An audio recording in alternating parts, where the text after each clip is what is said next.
Thank you, Dragica. Good morning, everyone. It's a great pleasure to see you all and to see all familiar faces after 2 years. We'll be working in a hybrid form, and again, we will have some participants online. So I also want to welcome them and to thank them for being here today. When Dragica gave me this honor to be the moderator for the first session, I thought that I would be here in a passive form because we used to have 6 great speakers for this session. Dragica mentioned only one, Judge Ivana Jelić, but basically we were supposed to have Susanne Baer. She is the German Federal Constitutional Court judge. And she also she had a great contribution to one of our books that will be explained by Professor Vojinović later on. She contributed with her paper on constitutional law and gender. So we are so sorry for not having her this morning. Also, Dragica mentioned that Ivana Jelić, the judge of the European Court of Human Rights and our great friend, was supposed to be here. She wanted to speak, and she also prepared a great paper for, as I said, one of our manuscripts. And she was supposed to speak on feminist justice and the European Court of Human Rights. Unfortunately, as you heard, she couldn't make it. And finally, our great friend from Lumsa University, Professor Marko Evala, couldn't made it. And also, he was supposed to speak about one judgment of the Court of Justice of the EU, which cast light on the issue of equality between men and women in matters of social security. And also, just to mention briefly that he prepared great contribution and paper on the fight against discrimination on the grounds of sex, sexual orientation, and gender identity in the external relations of the European Union. So, to conclude, that we are a lucky session if we look from that side, because all of them couldn't make it due to COVID or reasons which are related to COVID. On the other side, we're happy to be with you, which means that we will try to fill these 2 hours and a half. You know that Dragica, she is so. When she prepares drafts for conferences, she always have very extensive program, and this is what happened this time as well. So I suppose that we will definitely be shorter than expected, and it will give us additional time for coffee break, and that was basically the only way to have it. So to start, I'm really honored to start with the first session. And I have still great speakers. I'm really honored to have Professor Rosemary Hunter today with us, as well as our Commissioner for the Protection of Equality, also our great friend, Ms. Brankica Janković. Because Brankica has some duties, I will give the floor first to her to speak about strategic litigation in Serbia. So that would be the first topic that we will start with. But first, just briefly, I know that you're familiar with Ms. Janković, but just to mention that she graduated from this faculty. This is her second mandate, that for the first time she was elected in May 2015, and her second term started in November 2020. She was a national project director on numerous projects, especially in the field of protection of women from violence, national coordinator of the working group on aging of the United Nations Economic Commission for Europe. She also coordinated a negotiating team for Chapter 19 in the EU negotiation accession process. She is a chair of the subcommittee on implementation of the Stabilization and Association Agreement in the field of research, innovation, information, society, and social policy, and member of the Political Council for the implementation of Resolution 1325 on women, peace, and security. She also chaired several councils of the government of the Republic of Serbia, and she is also a winner of several awards and recognitions. However, today, from the perspective of strategic litigation, it is important to underline that this is within the mandate of the commissioner. So Ms. Janković can explain how this strategic litigation, especially those which relate to gender equality, are adjudicated in Serbia. And also, Ms. Janković has great experience in providing training for judges, which is also important for our today's discussion. So, Ms. Janković, the floor is yours. Samo da koristiš mikrofon, tu ništa ne kažeš. Ajde prezentaciju. Okay. Uključen mikrofon.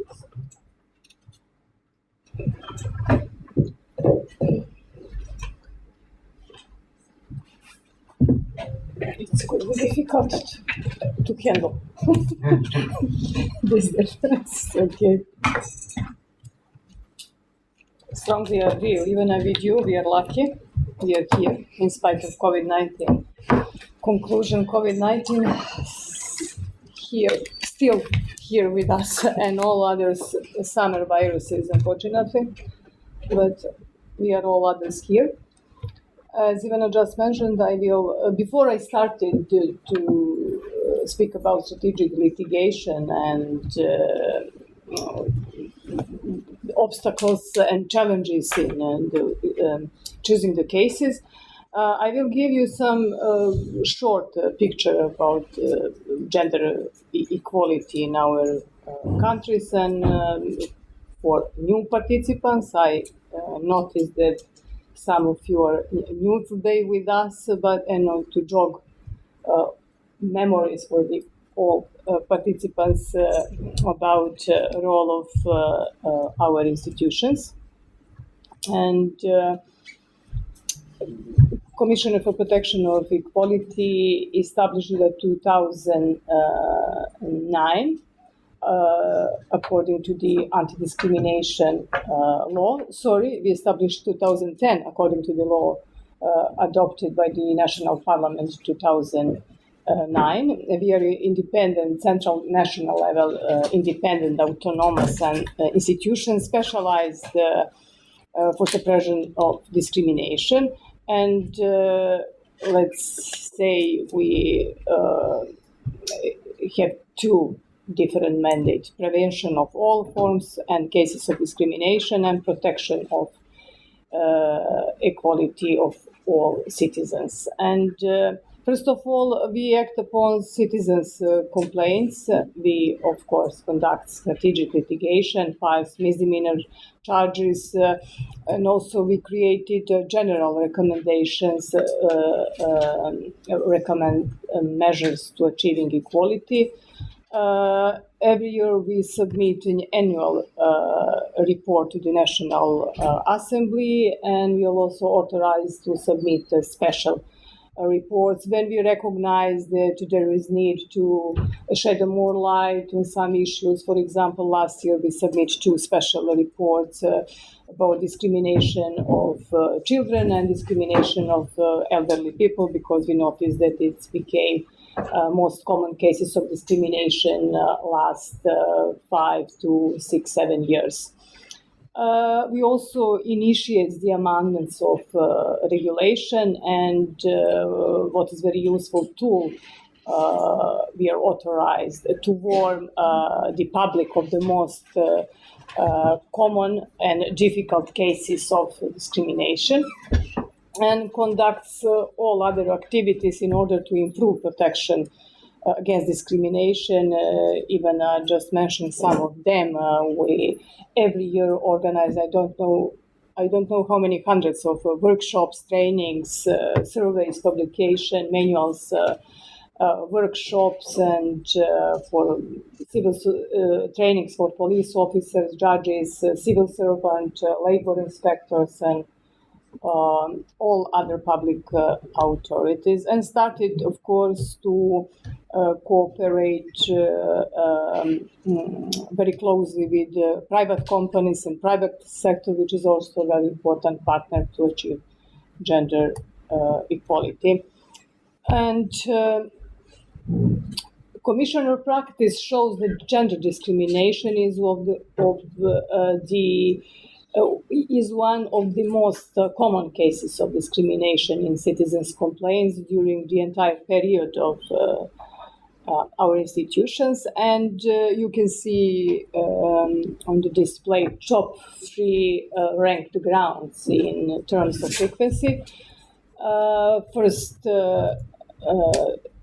gender, in addition to disability and national affiliation or ethnic origin. And you can see the third place is gender, after that age, health, marital, and family status.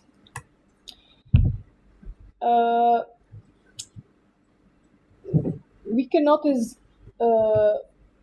big progress when we talk about gender equality, especially we improved the legal framework, new laws and strategy documents. For example, electoral gender quota is 40%, and we also have a new duty for commissioner, according to the amendments of the anti-discrimination law adopted last year, to keep records of final judges' decision, mainly in litigation for protection against discrimination. And we produce a survey every 3 years to attitudes toward discrimination, and last results show that 42% of citizens believe that women are the most discriminated group in our society, and 41% of employed and 30% of unemployed respondents believe that women are very discriminated against in the field of work and employment, and 85% of respondents, both genders, agree that women are more likely to face negative consequences of their professional life due to the inability to reconcile business and private life. We've done Gender Equality and Work-Life Balance, a special survey 2021. There are many different and very interesting results, but we don't have, of course, time to speak about that. It's not our issue. And it's always very interesting to remind us about participation in women's participation in public and political life. And thanks to our recommendations, now we have much more better situation. And when we talk about the national parliament, regarding to representation in all parliamentarian groups and international parliamentarian institutions, and 2020 and 2040. And we also send recommendations for equal representation to the government when appointing new ministry 2013, 14, 17, and now we are preparing for 2022 because this year we had elections in all levels. And all local self-governments also should achieve equal representation of women and men, and we sent that recommendation in 2017 and 2020, and let's say that we are satisfied now. We have much more better gender balance, but not enough, and we are still here to combat. Unfortunately, we have to fight every day against different violations on human rights, including gender. And it's a short picture, short overview of women participation. You can see in our parliament we have 40% female MPs, 25% female chair of committees, 5 among 20 lead by women. It's really not enough, but we hope it will be better. The next convocation of National Assembly and 70% female secretaries of committees. It's typical. There are too much work, and you can see much more women. But let's be an optimist, because we are, if we are ranked in the global level, we are 28 in the world place and 14 in Europe. Now we still have female prime minister. We'll see what happens in the next government, and 43% of female minister and ministries, and 31 female state secretaries. It's also very good place on the world list, but we can make conclusion. What about situation in world, and especially in Europe? But we are here, and local self-government. Ne mogu, što ne vidim što su mi procenti. Okay.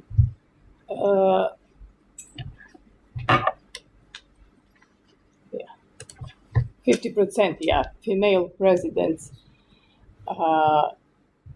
mayor or president of local community, 23 local communities plus 2 city municipalities, and 21% of female presidents of city municipalities, 50% female head of local administration. Of course, once again, you can see where we achieve a complete gender balance. Head of local administration, again, there are more than enough jobs and everyday activities, subjects, etc. When we talk about local level, we are in the same level of equality according to the European average, which is 14% in Europe.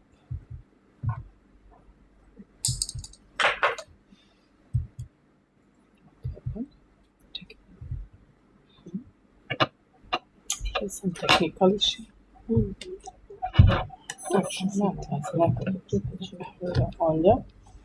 And I think according to our today issue, I know that some of you interested about picture in our judiciary system, about gender representation.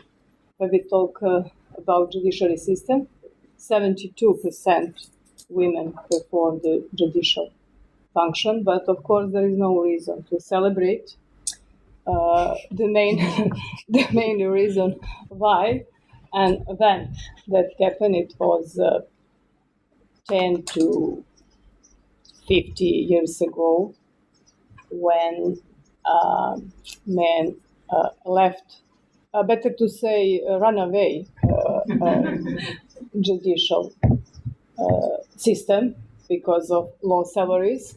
And now we have much more than gender balance.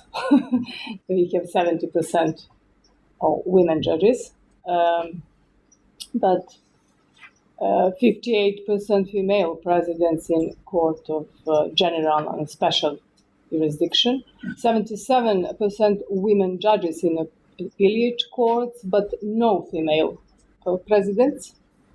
Okay. And, sorry? Supreme President Court is here. Supreme, but here we mentioned appellate court. Appellate court. Sorry, maybe I... appellate courts, I said. Okay, 66 women judges in the Supreme Court of Cassation, female, and female president. Yeah, female president.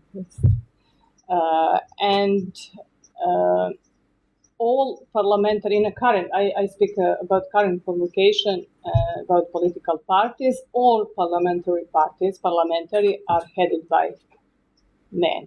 Now we have 2 women who lead political parties. You'll see no convocation, because we are still in ongoing process of election. And Parliament established Women Parliamentary Network 2013. Women in diplomacy, it's not for you. And before we move to the strategic litigation, which is the main issue of our panel discussion, and I only want to share with you what is the main areas of discrimination according to the Commissioner practice of 12 years. And when we talk about discrimination against women, particularly pronounced in the labor market and economy, education, and participation in decision making. But let's share only some of the Commissioner cases. For example, changes to salary, condition, and duties upon announcing pregnancy, while on parental leave or on return to work, which is a typical, most common cases when we speak about ground of gender. Missing out on career advancement opportunity during pregnancy, return to work, dismissal and redundancy after parental leave, unequal retirement conditions for women employed in the public sector, sexist portrayal of women in the media and advertisement, which is typical and very usual in our media sphere in all forms of communication. Stereotypical portrayal of women and gender roles in textbooks, denial of scholarship to doctoral students due to pregnancy and maternity leave. But we managed to overcome all these obstacles for women, but it's successful cases. Posing conditions that prevents girls' enrollment in the military high school, allocating less funding for women's football and basketball clubs compared to men's clubs playing in the same league, etc., etc. There are very different, very useful cases which we managed during the time and managed to eliminate many different obstacles in front of not only women but in front of all our citizens. But of course, it's not possible to speak about all of that because one of our tools, very useful, maybe the most important, I already mentioned in the beginning of our conference in introduction words, is strategic litigation. And I will give you only a general picture. What is strategic litigation, why and when we decided to go to the court. And after that, my colleague Relja Pantic, head of Department for Legal Advices, will give you some of our cases related to this issue. And our favorite, I am free to say, both of us like these cases. And first of all, what is strategic litigation? Is a format of litigation in the public interest in order to produce a certain social change or to establish case law. It seeks to achieve broader social goals, enhance case law, raise awareness of discrimination, and improve the position of social groups that are discriminated against. And as you can see, and from the previous slide, it's usually women. And after that, Roma community, elderly people, and people with disability, Roma and other national minorities, and the LGBTIQ community. What is the position of the commissioner in the litigation? The commissioner is not representing a discriminated person, but is a party in the litigation with active procedural legitimacy. What is the main objective of the litigation? Clarifying, we want to clarify a particular legal rule and seeking the court's interpretation of it.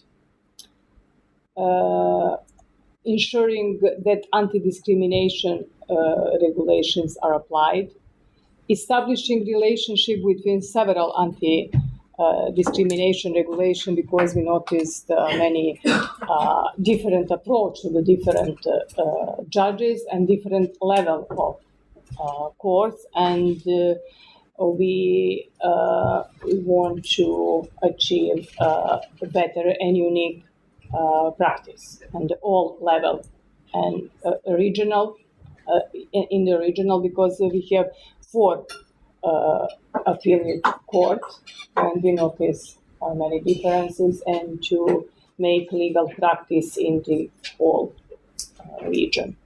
And highlighting a serious issue that appears when public policy or practice has an adverse impact on a large group of people based on their personal characteristics as a part of a broader campaign for legal and social change. Of course, using the legal possibility to initiate litigation for protection against discrimination in the public interest, we brought about social turmoil by opening major issues that have been swept under the carpet for some cases for decades. And of course, it's not easy to choose case among all complaints which come to the commissioner office, and we need criteria, but there is no criteria according to the law and strategic documents. But during the years from the beginning of since the 2010, we created our own an internal criteria for that, and here are some of our criteria. We go to the court if discrimination in the particular case is widespread and may have serious consequences on sensitive groups of all society, or there is sufficient evidence that discrimination has taken place.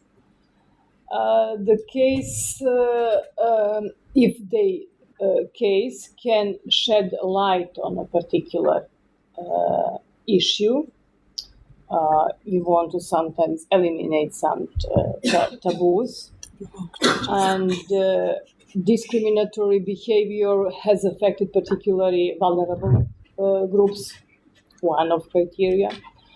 And our favorite criteria when discriminator is powerful society actor or is able to influence a large number of people, like politicians, academia, professors, etc. journalists, why not?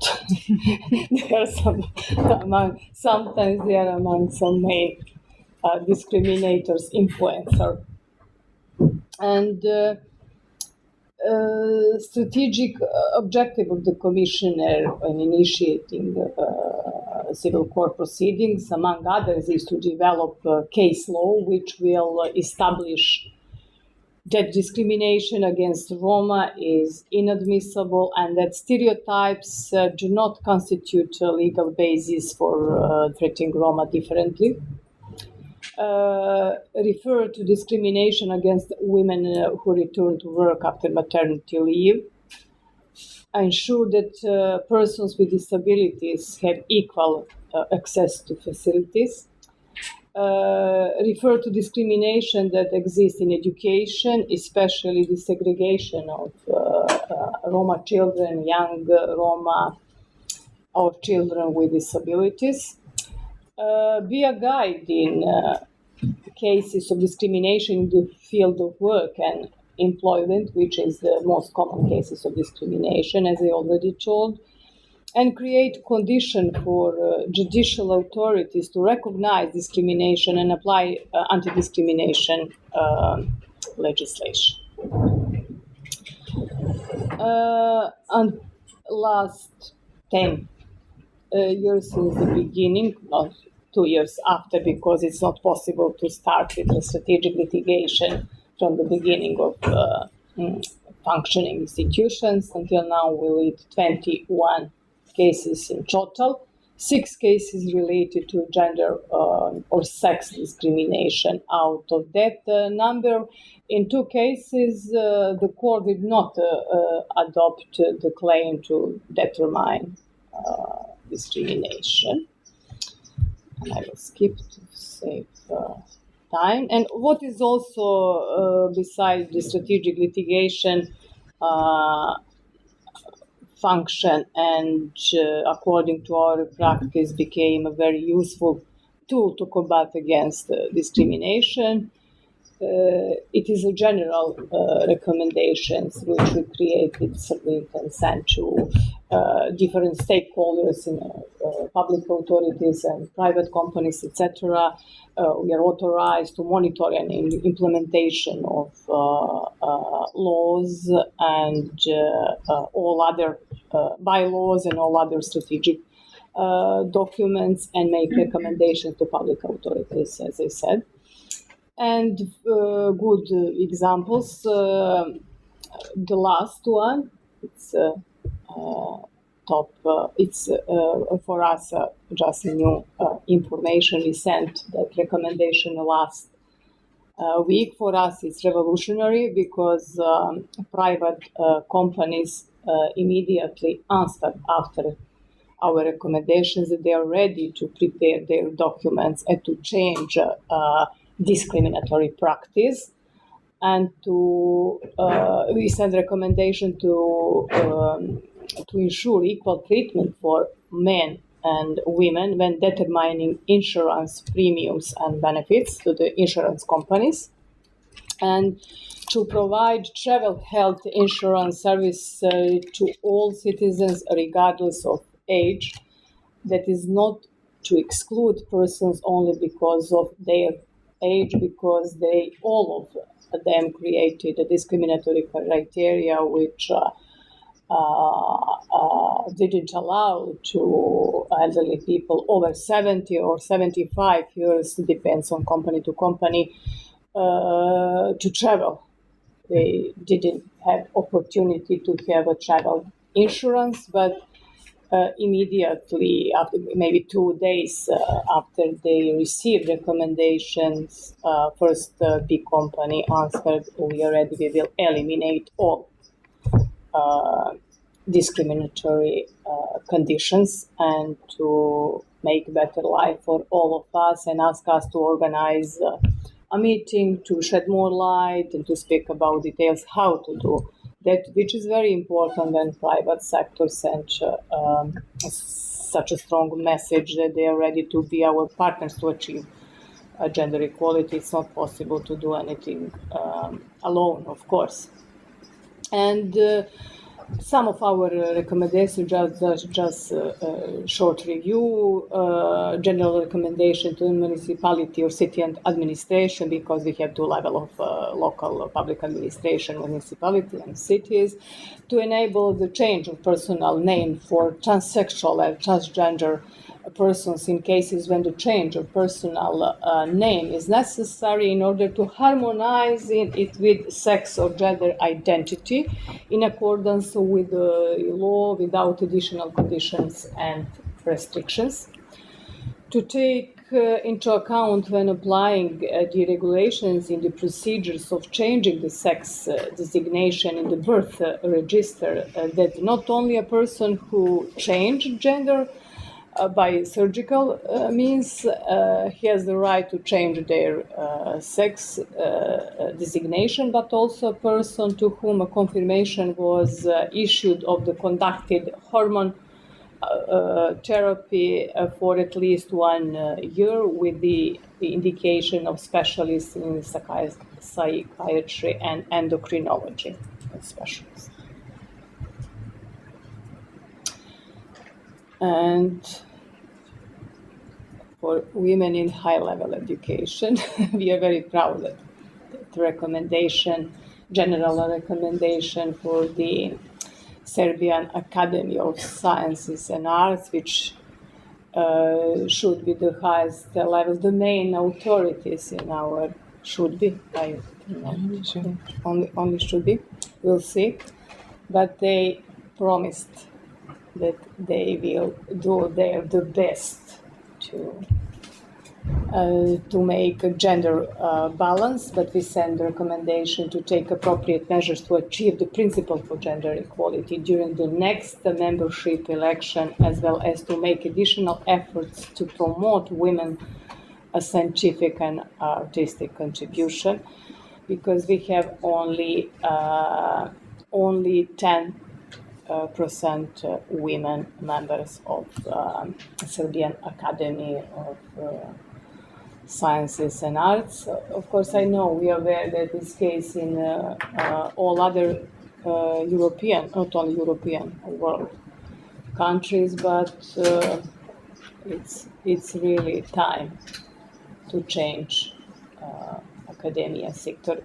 Look here only in this room, how many women? Okay, today we have today I think that we have better gender balance. It's better gender balance, but also picture in academy, the top level should be also according to the structure in whole society. They should present all of us, but of course we don't have time. Why that happened and what will happen, we'll see. And as Ivana informed you, I unfortunately I have to go. I have to leave this conference in spite of my personal wish to stay with you. But today something happened in atmosphere because all stakeholders, public and private, decided to finish their activities for the end of June, and today I have 4 conferences and two smaller events. And next, it's also very important, and also regarding for our issue, I'm going to speak about impact of regulations on sensitive groups. We have a new methodology to boost capacity of all public servants about impact of regulations, and I will give the floor to my colleague Aurelia to continue and to present some cases, or even maybe you will manage. Thank you, Brankica. Thank you for your presentation. You opened so many important and interesting questions, and now we will refer to this strategic litigation. Aurelia will continue, and we will have opportunity to discuss the role and the mandate of the commissioner and also these cases. Ms. Janković, she mentioned that there are several criteria on how to decide which case will be chosen for a strategic case, and one of the criteria should be the success of the case. And I have to say, as I was involved in some of these cases, that sometimes it was so clear at the first glance that we have a discrimination case, but unfortunately on all levels, the court did not recognize that this is the case of discrimination. And it shows that this statistic that was shown by the commissioner, that we have feminization of judiciary, does not mean that if we have female judges in the panel, that they will be more able to recognize cases of discrimination. So, Relja, thank you for continuing. Just very briefly to present Relja Pantić. He has been working for the commissioner since 2014, and as Commissioner said, he coordinates the complaints department and represents the commissioner in strategic litigation. He also graduated from this faculty, and he also passed the bar exam. Prior to the commissioner, he was employed at a basic court in Kragujevac as a judicial assistant, and he also participated at numerous educations and trainings in the field of human rights, and also had opportunity to participate in some trainings for judges. So really, we're really happy to have you this morning. Yes, and thank you. But also, I don't mind. I can present our cases later, because I have a feeling that everyone is actually so excited to hear Professor Hunter. So whatever you feel is appropriate. I think really that it's better to continue. That Professor Hunter agrees, because she will speak about different topic, and we'll go to international level more. So you can continue and present these strategic cases. Okay, so thank you once again for having us here. It's a great opportunity to, especially for the law practitioners, to talk about our cases, our case law. We have a lot of interesting strategic litigations in our department, and we have selected two for this opportunity because we are talking about gender. And this one case that I will present first is not maybe my favorite case, but yes, it's about gender, and it's interesting in its own way, and I will explain why. So let's say this employed woman who addressed to our department, to the commissioner's office, she was employed from let's say 2007, without contracts or with some long-term contracts, and so on and so forth. Once she got pregnant in 2019 or 18, I guess, she signed an employment contract for indefinite period of time. But she was in a way blackmailed to sign a blank contract of a termination contract, And it happens very often here in Serbia, something like that. Both men and women, actually. In order to have a long-term, indefinite-term contract, labor contract, they have to sign previously something like voluntarily resignation or something like that. So, what's the problem with this case? The problem is, let's put it this way: when we think about strategic litigations, in my experience, there are three things that we have to be cautious about. First, do we have strong facts? Second, do we have strong legal framework? And third, do we have morals? In this particular case, we have morals. Okay, nobody wants to treat badly a pregnant woman, but we didn't have enough facts. We didn't have enough, even though the burden of proof is on our side, we have to make things probable at first. But okay, we decided to start the litigation because, we can lose. I mean, we won't lose a client or something like that. We're not representing her, but we can maybe push boundaries in our judicial system, because when we discuss about this case, everyone was talking like, why is this discrimination? case. This is not particularly discrimination. It's a labor law, you know? It happens to all workers, it happens to everyone in the field. But we wanted to prove something else, like, yes, but men and women are not in the same positions when it comes to pregnancy. And violation of and deprivation of your rights during work and employment during pregnancy is something unacceptable, and it's not the same. I think we won this case in the first instance, and then the appellate court actually, I think that once, yes, returned the case to High Court. High Court is the first instant case court, and finally we won this case. I don't know how, but we won this case because maybe of that strong morals. But yes, we won this case, and what was our strategic goal? It was really to establish that the denying rights of employment women during pregnancy and maternity leave and leave for childcare constitute discrimination. And yes, this was a case of victimization as well. We call for an account, because once this woman addressed to commissioner and addressed to public and to I don't know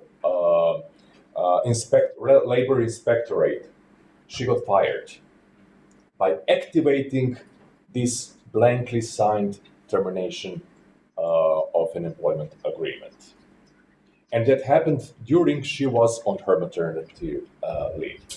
So I'm glad we won this case. And I'm glad we actually have now this practice in our courts. That something like that is inappropriate. And yes, I will present another case. This case is interesting for other reasons. And I won't tell you if we won this case or not, maybe later, because I want to hear your opinion about it. So let's have some facts on this case. So the defendant is a law professor, not from this university. And Not yes. from this. No, he's not Maria from this university. And he was the author of one article that was published in some, I guess, electronic media or something like that. And that was a period when we have adopted a law on the prohibition of domestic violence. And having in mind that he's a law professor, he wanted to discuss a little bit about that law. But he implied in that article that actually that law does not protect someone who is weak, but protecting only women, and for every possible reason. And that he implied actually that sometimes that kind of let's say protection from violence is not always justified. How? He said that the law does not take into account whether a woman has a lover, whether she earns some money or is supported, whether she's nervous or in a good mood, whether she's entered some property or whether she has moved into her husband's apartment. And this was not a funny or humorous article. It was like a serious article criticizing, analyzing law on domestic violence. He also had some gender stereotypes, like stating that the man is the head of the family and he is the one who should be asked about things. He referred also to LGBT population, and he said something like actually I will quote, that Pride Parade celebrate primitive, violent, low-minded, bare, and vulgar sexuality, and implied that it does not necessarily deserve police protection. And okay, so this article was published 2 weeks before upcoming Pride Parade. we know that was a high rate of domestic violence in our society. There is a high rate of social distance toward LGBT people and violence toward LGBTI people. So we consider this as an opportunity to start a litigation, not only for those reasons, but also we wanted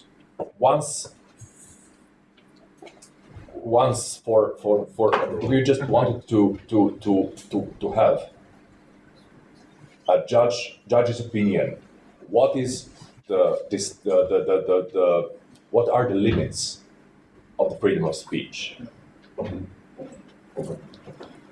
So those were our goals and objectives in this strategic case. And I would like you to just to very quickly present you.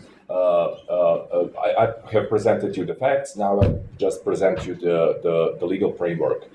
And maybe you already know that those provisions.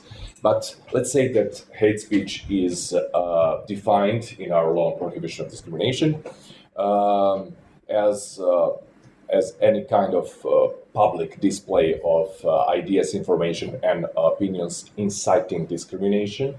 Also, there is a provision that prescribes harassment and humiliating treatment, and it is forbidden to expose individual or a group of persons to harassment, to humiliating treatment, and to insult their dignity, especially if it induces fear or creates hostile or offensive environment. I think that you're all familiar with provisions like this.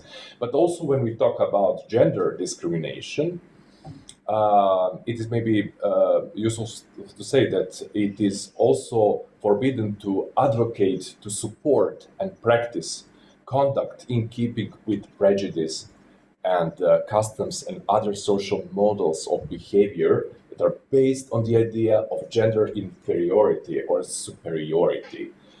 That is the stereotyped roles of genders. And what do you think did we won this case? Having in mind all the facts and having in mind this short legal framework. Is there any volunteer who would like to answer this question? Or maybe what's your opinion about it? The way you phrased it, you didn't win.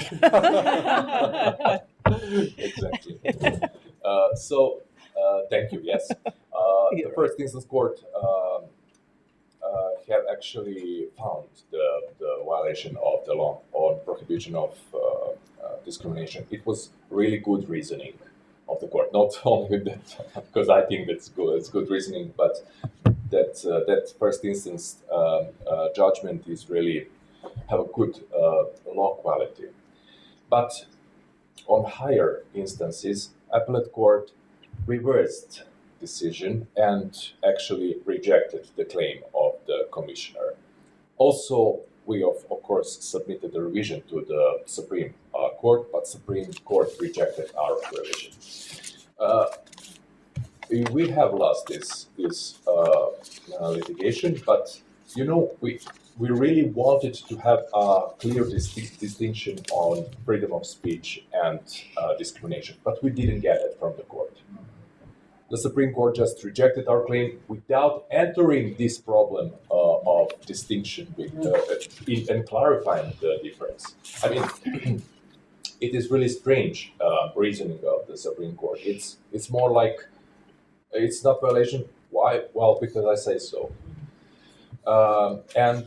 Yes, we are sorry to not achieving that strategic goal, but maybe in some other way we have won, because really we had some kind of, let's say, the public on our side, and we never heard anymore that professor in particular or anyone else commenting in that way on the law on prohibition of the domestic violence, or let's say pride parade or something like that. So in short, yes, that's the presentation of our two cases. out of 21. And of course, I'm here if you have any questions about it. And thank you. Thank you, Reda, for this very interesting presentation. Just to add that we should all read this decision. What is really striking is that the first instance court delivered a great judgment, and the balance between the freedom of speech and hate speech was really perfectly done in that judgment. But then the appellate court and Supreme Court had a different reasoning in view of this issue. And what is really striking on the part of the Court of Cassation was, first of all, that balance, which was really not properly done, and the freedom of speech in a society as ours, in which you can find hate speech on an everyday level, was not recognized as someone which is really dangerous for the society and can incite some groups to continue discussion in that way. Second thing, which was also very interesting here, was that the court found, that the judge basically found what was the intention of that person. So how you can go in someone's mind and find what was his intention. And the third thing was that the strategic litigation that was initiated by the commissioner was found on the part of the court as a kind of pressure on the court. So the court did not recognize what is the role of a commissioner in strategic litigation. So we have different points here which were so relevant for this case. I have to say that my favorite one in this area is the case from 2015. It was decided by the Court of Cassation in 2015.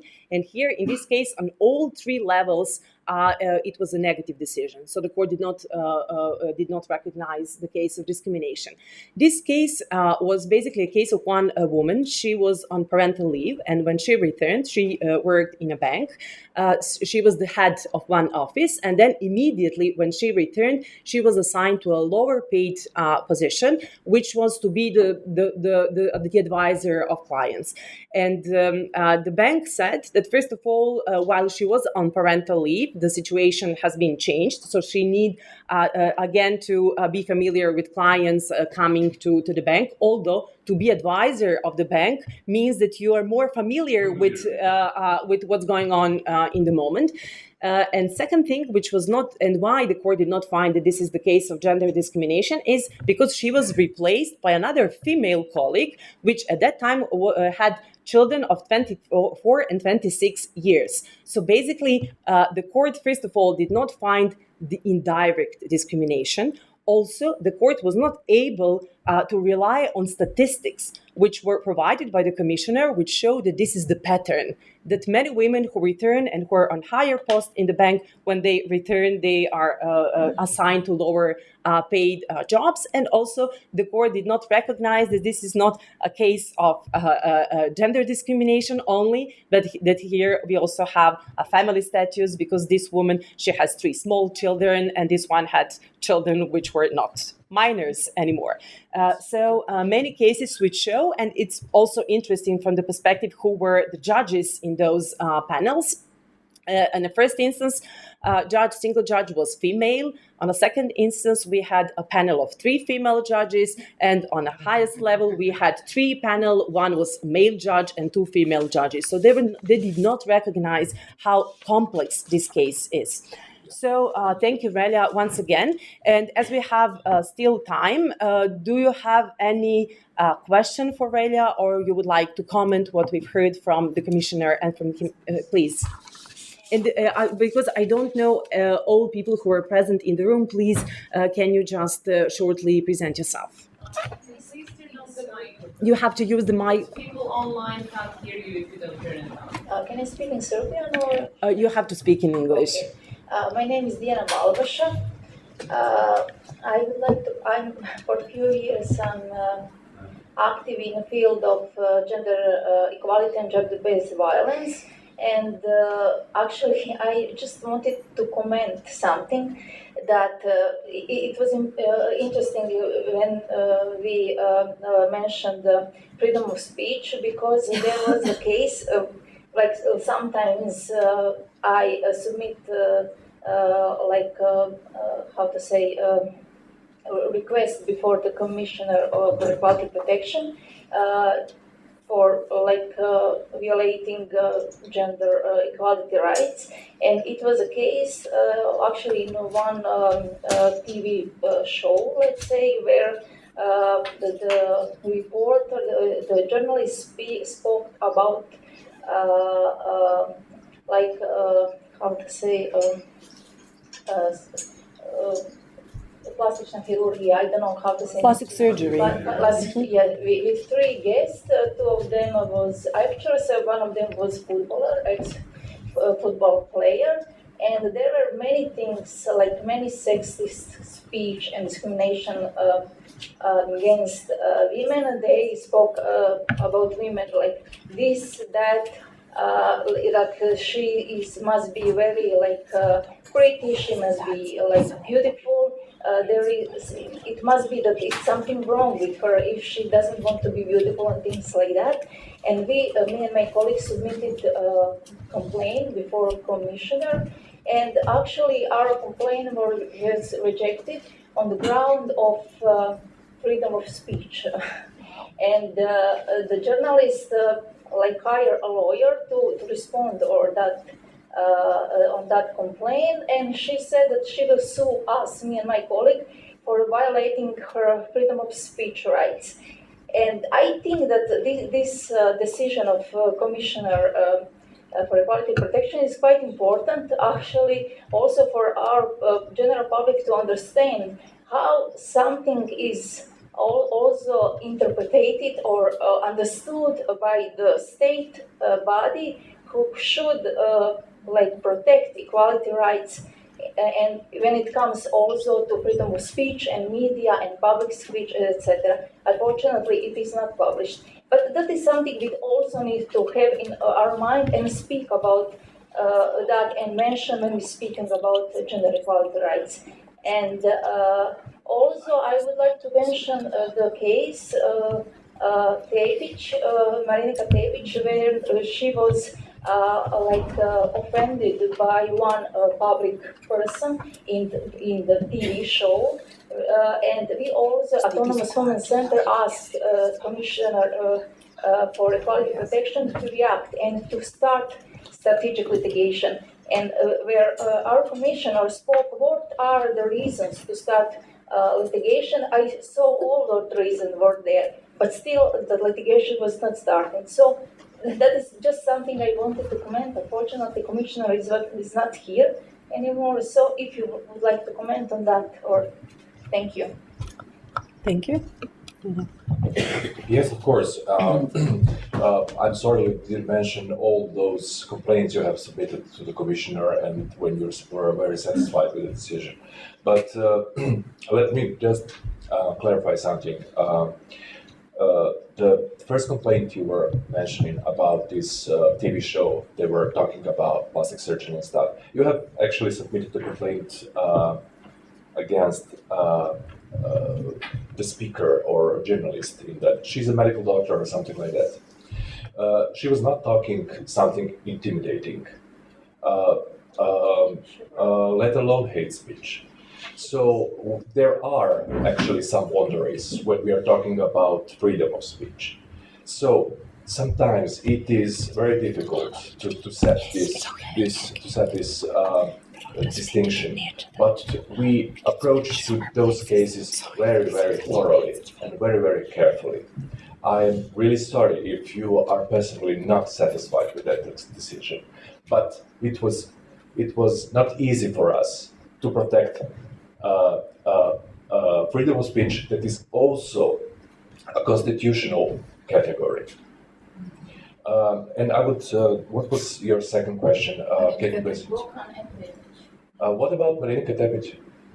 Vulcan and Tepić, you remember the case when he offended her on national ground on TV? Yes, and I think the commissioner has have some statements about it in public, in like, oh my God. General recommendation. No. Yes, Announcement? Public announcement. Litigation, and Commissioner explained we cannot start strategic litigation because there were no official application for before the Commissioner. which is not actually according to the law. Yeah. The law doesn't say that this is the obstacle. And also, the commissioner said, but the criminal charge were issued, which is also not the obstacle, legal obstacle to start strategic litigation. It is not an obstacle, of course, but Ms. Malbasha, let me just remind you that we cannot initiate a lawsuit without a consent. So we need a consent of the victim. Sorry, but What? you were in my case initiated strategic litigation when Roma was discriminated by Ben. So this is a very strong. No, it is actually when it comes for the group of people. Against For the group of violence. people, we don't need a consent for the protection of a group of people. But She is fighting.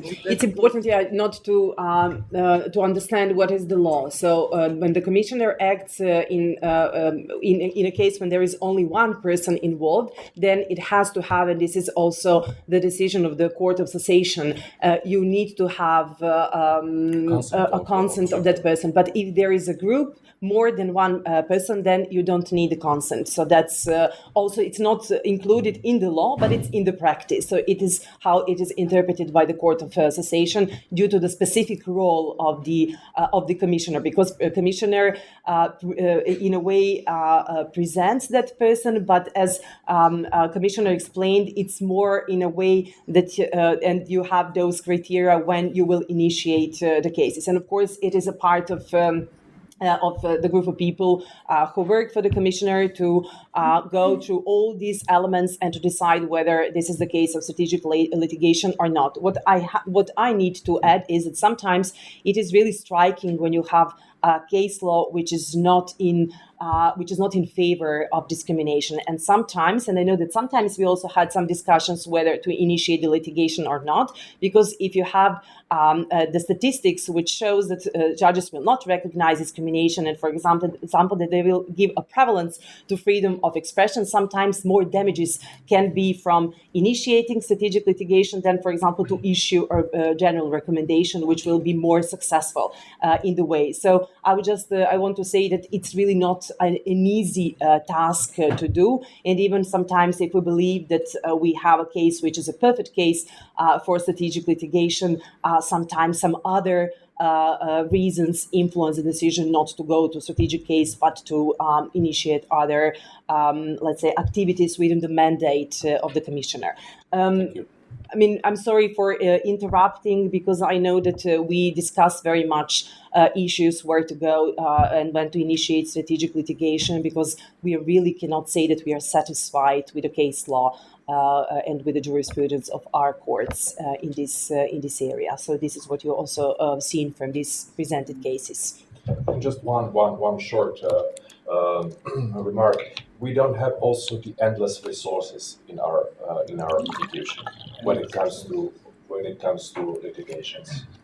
So yes, and sometimes when you mention the public figure, that is also a powerful public figure. In those cases, it is normal to expect that they will protect themselves. Everyone who is a victim of discrimination can start a lawsuit, can submit a lawsuit and start litigation. We are here to protect the most vulnerable groups. Thank you. Okay, thank you, Vanya. Is there any other question or comment, Citina? Just a question. Professor? About the legal cost and court fee. Do you have some specific rule in case you act for the general interest? It's a sort of action popularis. What is the rule, the Serbian rule about the cost, the legal cost? Yes, thank you for that question. If we lose litigation, we are obligated to pay all costs about it. And when it comes to the funds that we have, it is not specifically allocated in the budget of the institution. Okay. And when you decide to initiate a legal proceedings, you have to pay some court fees, or it's for free? For free. It is free of court fees for us, but we have to pay for the institution. For the institution. Yes. So yes. this is an important point because also there is the economic aspect. Yes, of course. Thank you for that question. Thank you, Professor Di Salvo. Damir, please, the floor is yours. Thank you very much. I'm Damir Ivanović, University of Sarajevo, law faculty. I'm also interested, I'm quite interested in this strategic litigation, why it's also important. But do you also have a follow-up of this? I'm from the region, and I know that also if you have a so-called positive judgment, doesn't mean it's going to be implemented.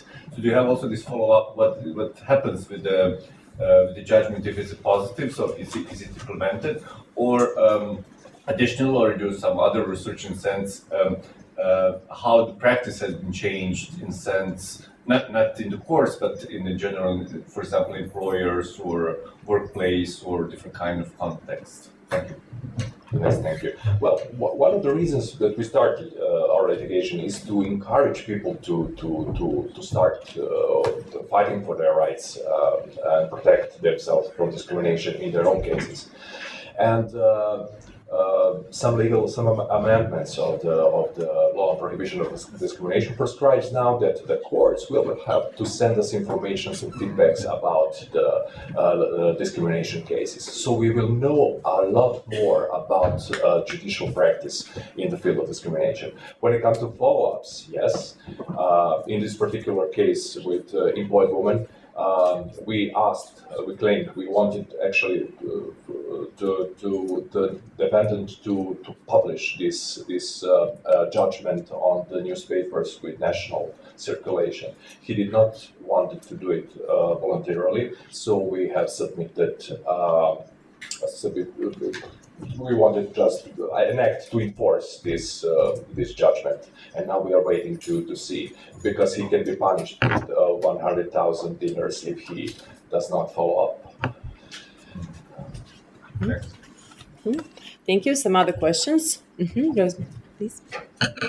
Hello, my name is Marian Vulcan, Humboldt Chair at the Colegio de Mexico in Mexico City, but I'm also representing the German Academic Exchange Service, who's paying for that job.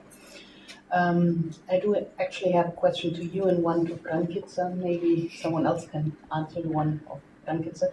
Mine to you would be, it's more legal context understanding question. How bound are the lower courts to the decision of the higher courts here? I mean, like in Germany, the courts can always decide by themselves. They are not necessarily bound to the things. So is it repeating and repeating, or are they like obliged to follow the Supreme Court? And the question to Brankica would have been, she said that men run away from wanting to be judges in the 70s. Why was that the case? And what are male lawyers doing nowadays? Marion, such a hard question. It seems like that men are on the places where there's a lot of money, and women are on the places where there's a lot of work and maybe unpaid work. So that was the situation in judiciary in Serbia. Low salaries and stuff, something like that, actually forced a man out of this system into advocacy. And as for your first question, yes, the practice of the higher courts are a little bit, yes, I mean, the first instance court can decide whatever he feels and thinks about this particular subject, but the practice of the Supreme Court has a great influence. Thank you. Just maybe further clarification why it has influence, because they all have quotas, and if they have decisions which are overturned by higher courts, then they cannot go on advanced level so easily. So in a way, they're independent to decide, but they will always go and look what the Court of Cassation or appellate courts said. So that's that influence. But we have to say that sometimes on that first instance, we have judges which are more, let's say, open, responsive to international standards and to the let's say, better interpretation of laws, which is in accordance with gender equality, which is also something which we need to discuss. Some other questions, thoughts? Tanasie, I see No, that... I just wanted to get to your question about the nature of our legal system and why the judgments are a little bit the way they have been described. Our legal judicial culture is, I'm not going into all aspects of it, but I think it's important when I speak of the feminist judgments and of what we can do, rethinking about the judgments which have been delivered and rewriting them, eventually discussing them with judges. The judicial culture is such that judges, unfortunately, do not see themselves as a separate branch of government. They don't see themselves as a power in itself. They see themselves more as a branch of the executive power, which differs with respect to the executive administration in the sense that they decide in the contentious cases, whereas administration acts in non-contentious cases.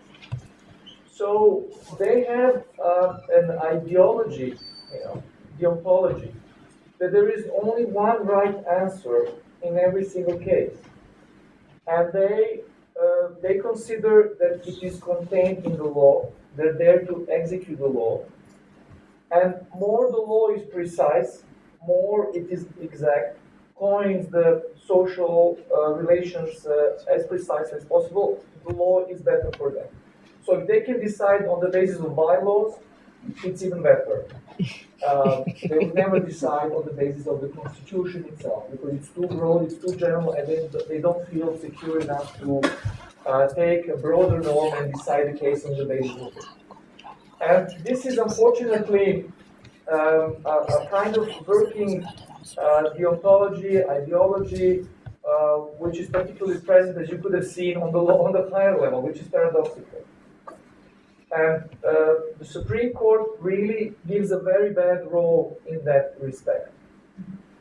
The judgments are, what is the consequence of this understanding of the judiciary as a part of the executive branch? Is the judgments are poorly reasoned. Why? Well, because it is contained in the law. So there is no particular need to reason and convince anyone as to what we have decided. It is there, and it is just for us to, as you have said, it is like that because we have said it is like that. And we have said it like that because it is said in the law. The mere fact that the law can be interpreted in various ways doesn't bother them. The theological, systemic forms of interpretation are very rarely taken into account. So it's a plain language, textual, dogmatic way of understanding. I'll just give you one example, which is really interesting in the wider context of the recent ruling of the Supreme Court of the United States. This touches upon the reproductive rights. So one way the Supreme Court shapes the legal judicial system is by rendering legal opinions, principal legal opinions. Why and how the court comes to the mere idea to give these legal opinions, that's a question of its own. But sometimes it is done upon the request of the appellate courts. It's a kind of preliminary ruling type of action, where the Supreme Court is requested by the appellate court to resolve some important legal issue. Now you have, I've read all those legal opinions of the Supreme Court. In one of them, which is interesting, of the criminal division, the question was put whether, in a case of a medical negligence, where a fetus was able to survive in an out of uterus conditions, and due to the medical negligence there was the death of a fetus, whether that can be taken as an aggravated circumstance for that doctor in a criminal proceedings against him. Now, this is the way the question is formed. Now comes the answer, and I'm saying as it is. There comes the answer of the Supreme Court. No, it cannot be considered as a murder, as an aggravated condition. it cannot be considered as a mortal consequence in terms of the criminal law. This is how it is framed. When I digged into the case, I found out it was a 9-month-old fetus. So I'm not entering here into question whether fetus is a living being or not. I just pinpointed to show how the court reasons. There is no reasoning. The answer is simple: no, there is no. So this is a bit of a problem of the whole, and a lot of it comes from, let us be frank, comes from academia. It's also our responsibility, because this is the way most of us, I'm generalizing, teach our students. There is one right answer, there is one textbook, this is how you should see it. And this is how it is being reproduced and reproduced in the judiciary itself. Maybe, this deserves a wider sociological analysis. The higher court, which is the first instance in this case, the court is also more sensitive to these issues because it receives the applications on the basis of the Act on the Prohibition of Discrimination. So the court is more sensitive, definitely, and it's composed of younger judges. So maybe there comes from there sometimes a better understanding of what the discrimination and other sensitive issues are. But as Ivana rightly put it, there is no rule of precedent. The courts never rely to their previous case law, they never refer to their previous case law to argue their positions, because they don't argue their positions anyway.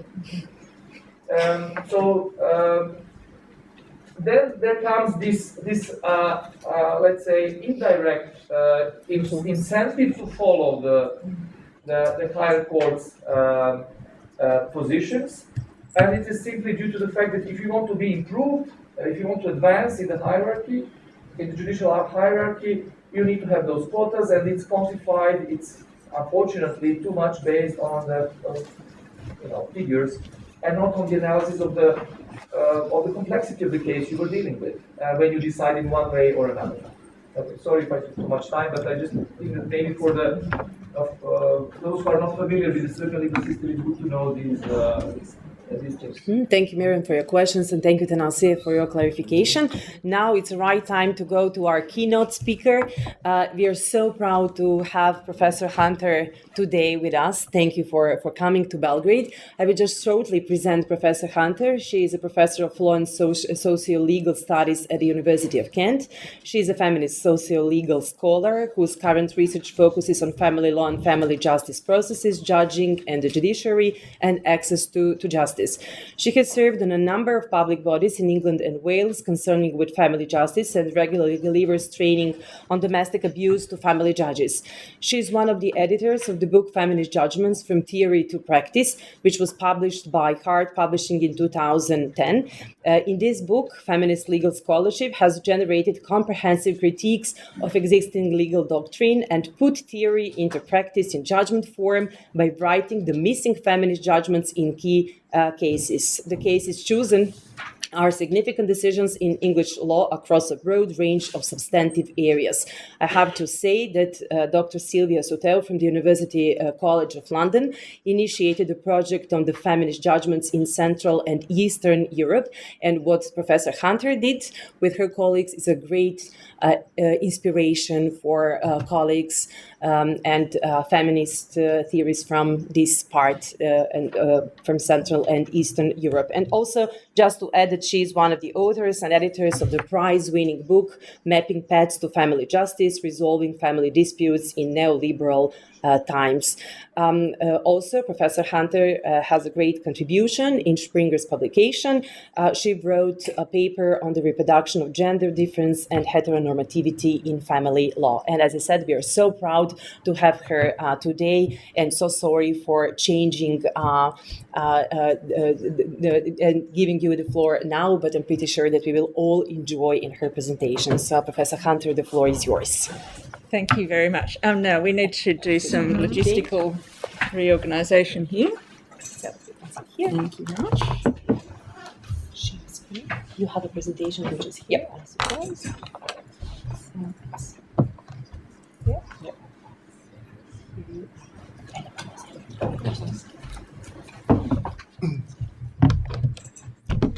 Is that, so that needs to go to the full screen? Yeah, great, fantastic. Thank you very much. And it's an enormous pleasure to be here today and to be here in person. I did participate in a previous conference online, and it's just not the same, is it? So it makes such a difference to be able to be speaking to everyone in person and to carry on the conversations on the edges of the conference and to, follow up on things and to get to meet people properly. So I'm very, very pleased to be here, and thank you for the invitation. And the previous discussion, I think, has given me a great sort of introduction to what I'm going to be talking about, both in relation to sort of the nature of legal reasoning and what courts do, which then creates the spaces or doesn't create the spaces for feminist judgments, but also being aware of the difference between women judges and feminist judges, and that we can't necessarily assume that that women judges will get it as far as understanding discrimination, gender discrimination, and all of the other sort of elements of feminist legal theory that the Feminist Judgments projects have tried to put into practice. So please forgive me for those of you who are familiar with the Feminist Judgments projects, because I'm simply going to give an introduction to the projects and what we have tried to do with them and where they've got to now. But I'm very happy to answer questions at any level of complexity or sophistication, because I'm sure that some of you will be much more familiar than others. Okay, so the genesis of the Feminist Judgments projects came with a group of feminists in Canada, feminist legal scholars and legal activists in Canada, who were members of an organisation called LEAF, the Women's Legal Education and Action Fund. And LEAF was an organisation that was set up when the Canadian Charter of Rights and Freedoms, so their sort of Bill of Rights in the Canadian Constitution, was set up in the 1980s.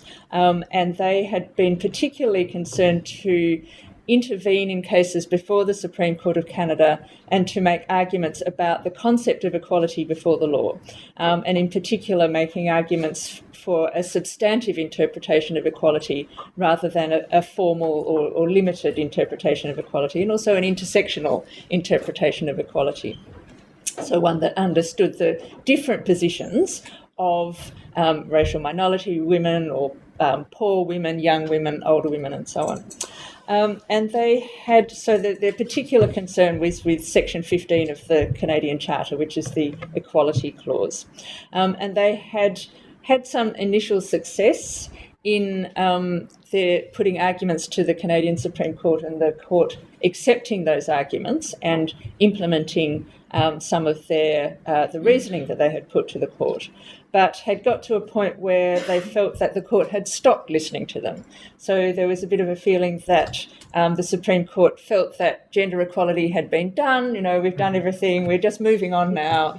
And of course, from the perspective of LEAF, there was very much more to do as far as the interpretation of equality and gender equality and intersectional notions of equality.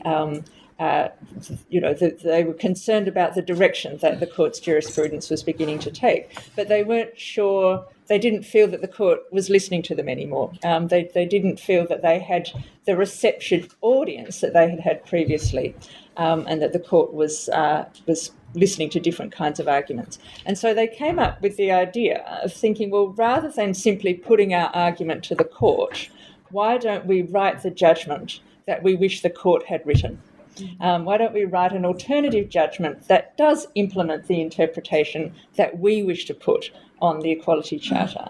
And that was the sort of birth of the Women's Court of Canada. So they imagined themselves as a reviewing court, a court that would review the decisions of the Canadian Supreme Court from a gender equality perspective and write the judgments that they thought the court ought to have written.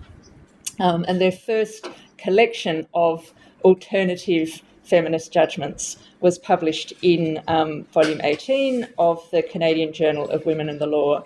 And more recently, they have published a follow-up collection of judgments, so a new collection of judgments, again, around Section 15 of the Charter in volume 30 in 2018 of the Canadian Journal of Women in the Law. So that was really where the idea of rewriting judgments from a feminist perspective originated.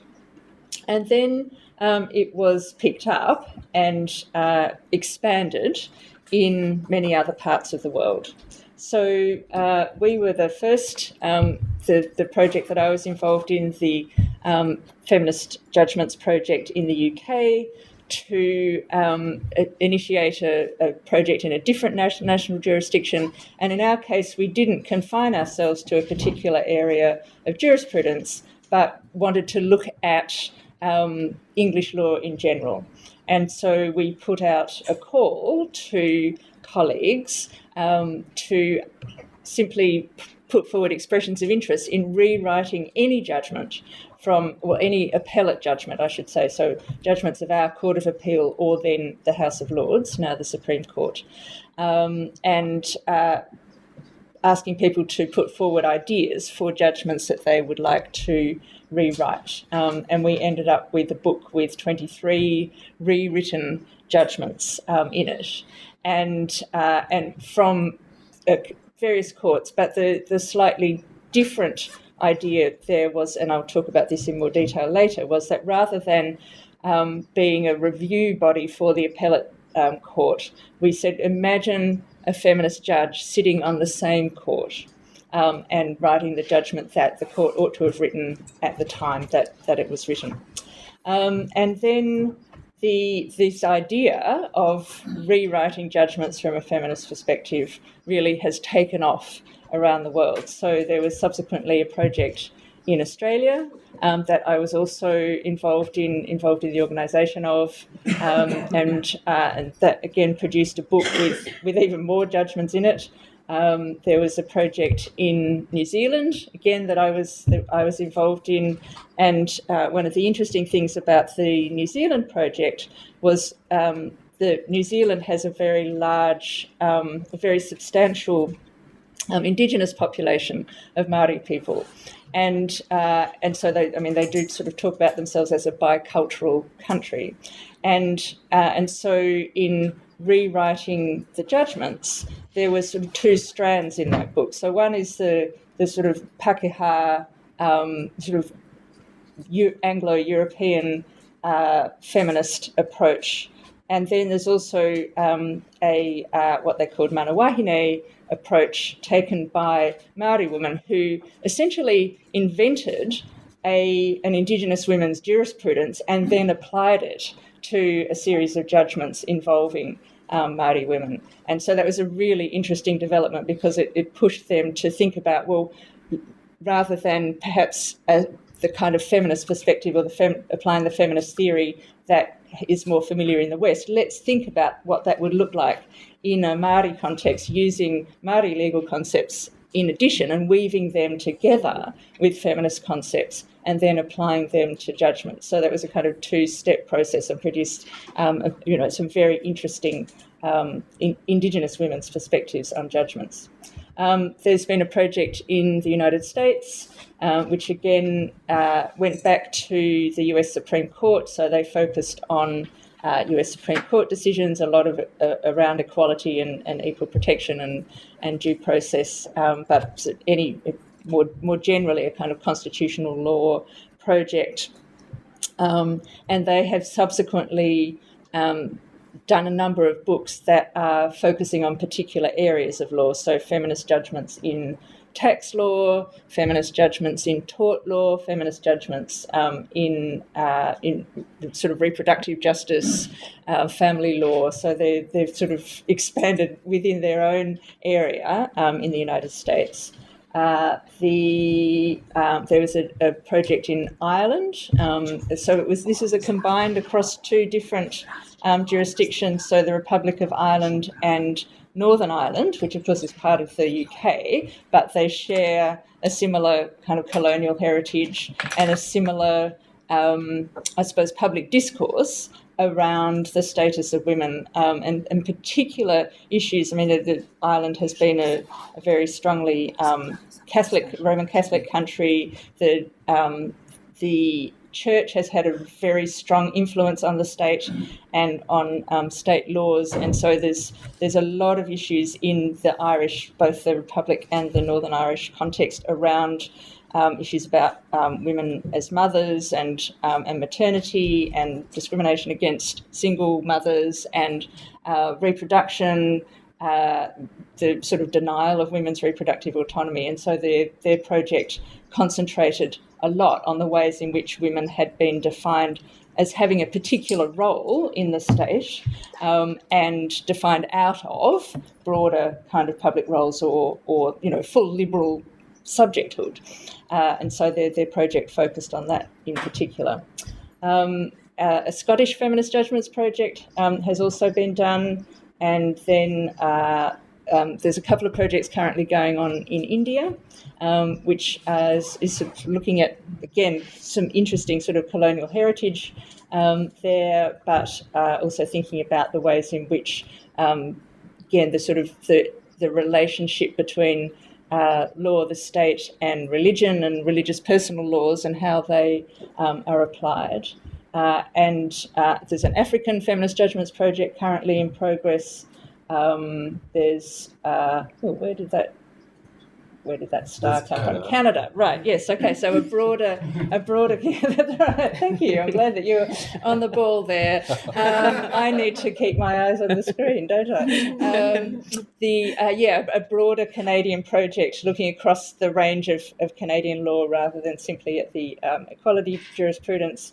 One in Pakistan, and the Central and Eastern European one that I've talked about. And so, I mean, what we begin to move into in the Central and Eastern European context is the issue about how does this apply in a civil law context rather than a common law context. And I know that they've had sort of lots of discussions about, how can the feminist judging methodology operate in a very different judicial culture, and I know that they're sort of grappling with those issues. And similarly, the project that's currently going on in Brazil, which is looking at similar kind of issues, because again, that sort of has a civil law background.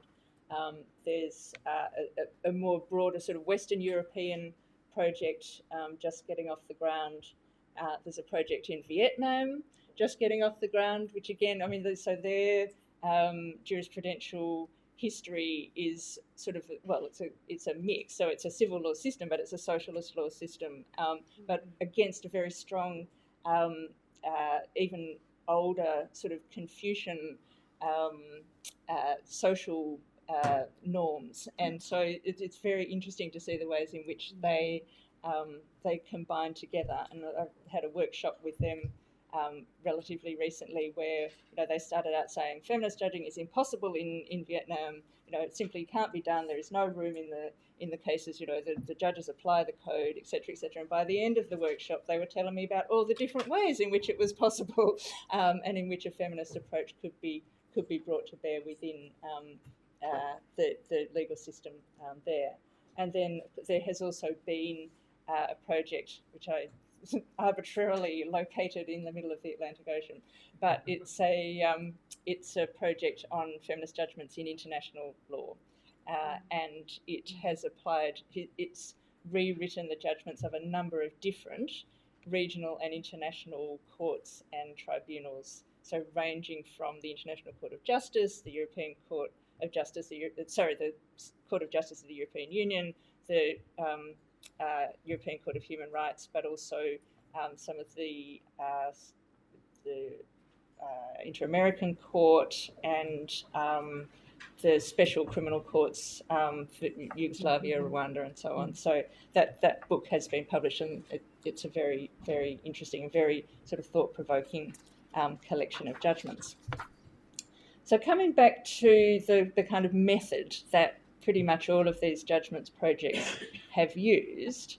So the focus is on the written output of a court, so looking at a judgment, which is something that is an artefact, if you like, of a legal proceeding, the thing that comes out at the end.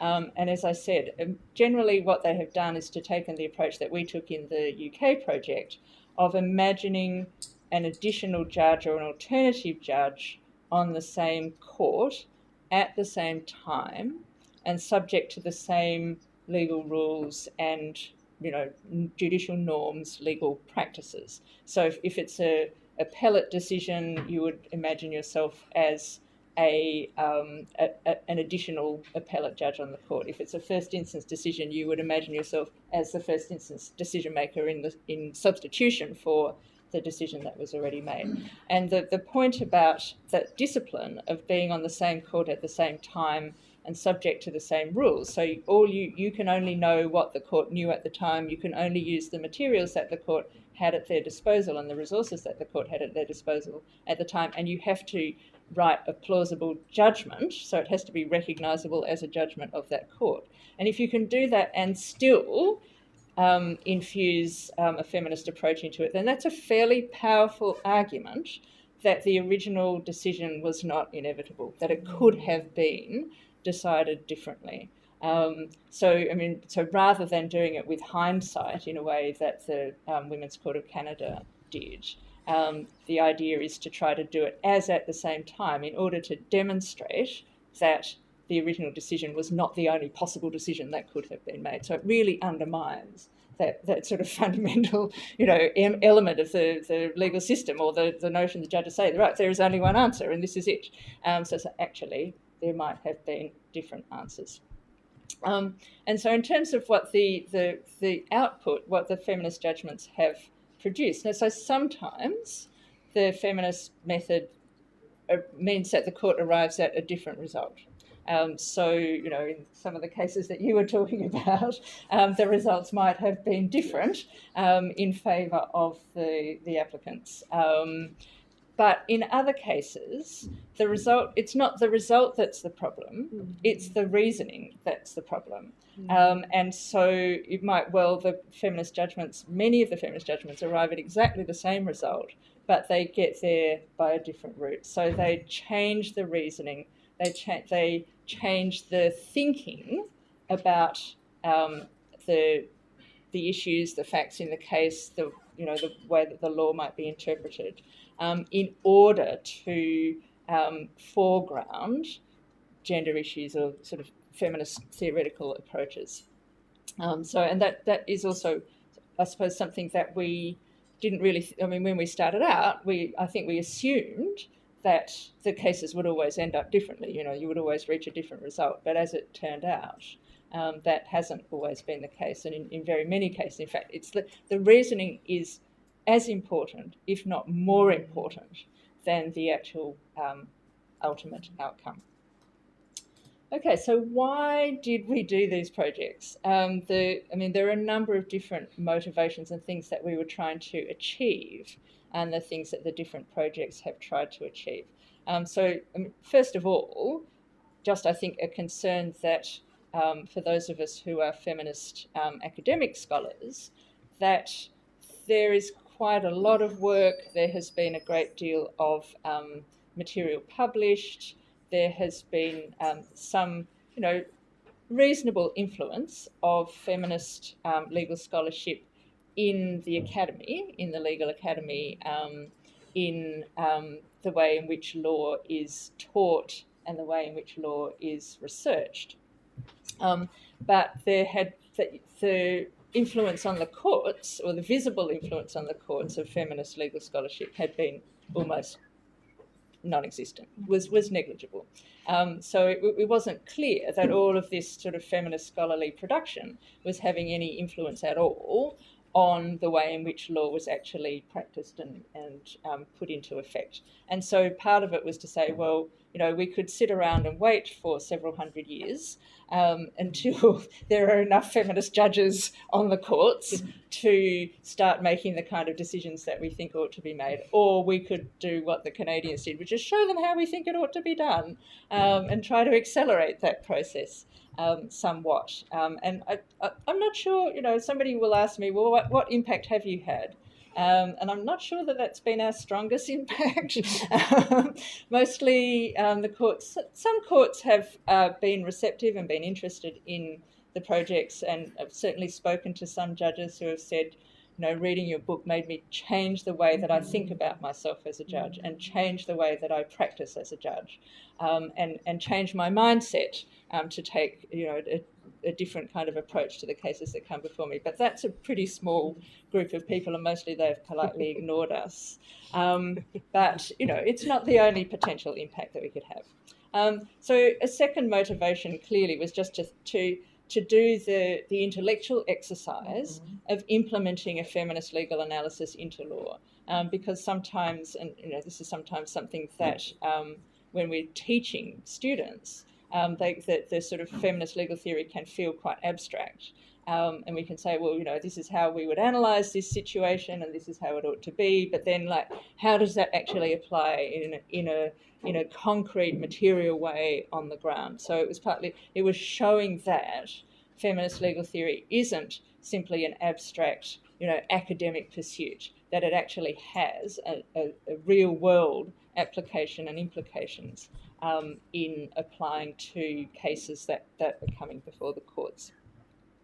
A third motivation was about simply the issue of, so rather than saying, all right, we know a lot of the law is problematic and we might be wanting to intervene in that and think about ways in which it could be developed in a more feminist way. But there's also the situation where we have some quite good legislation, both domestic legislation such as anti-discrimination legislation, but a whole range of other kinds of feminist-inspired laws at domestic level and international level, so international conventions such as the Convention on the Elimination of All Forms of Discrimination Against Women, such as the Istanbul Convention.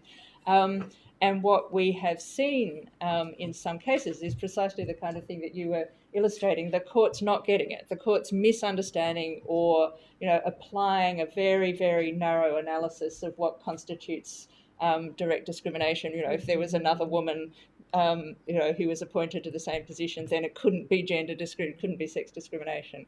And so it's not just about sort of changing laws that are sort of male biased, but also implementing properly the feminist-inspired legislation and conventions that exist out there, but that courts are not implementing to the full extent. So that's been another sort of motivation for the feminist judgment projects.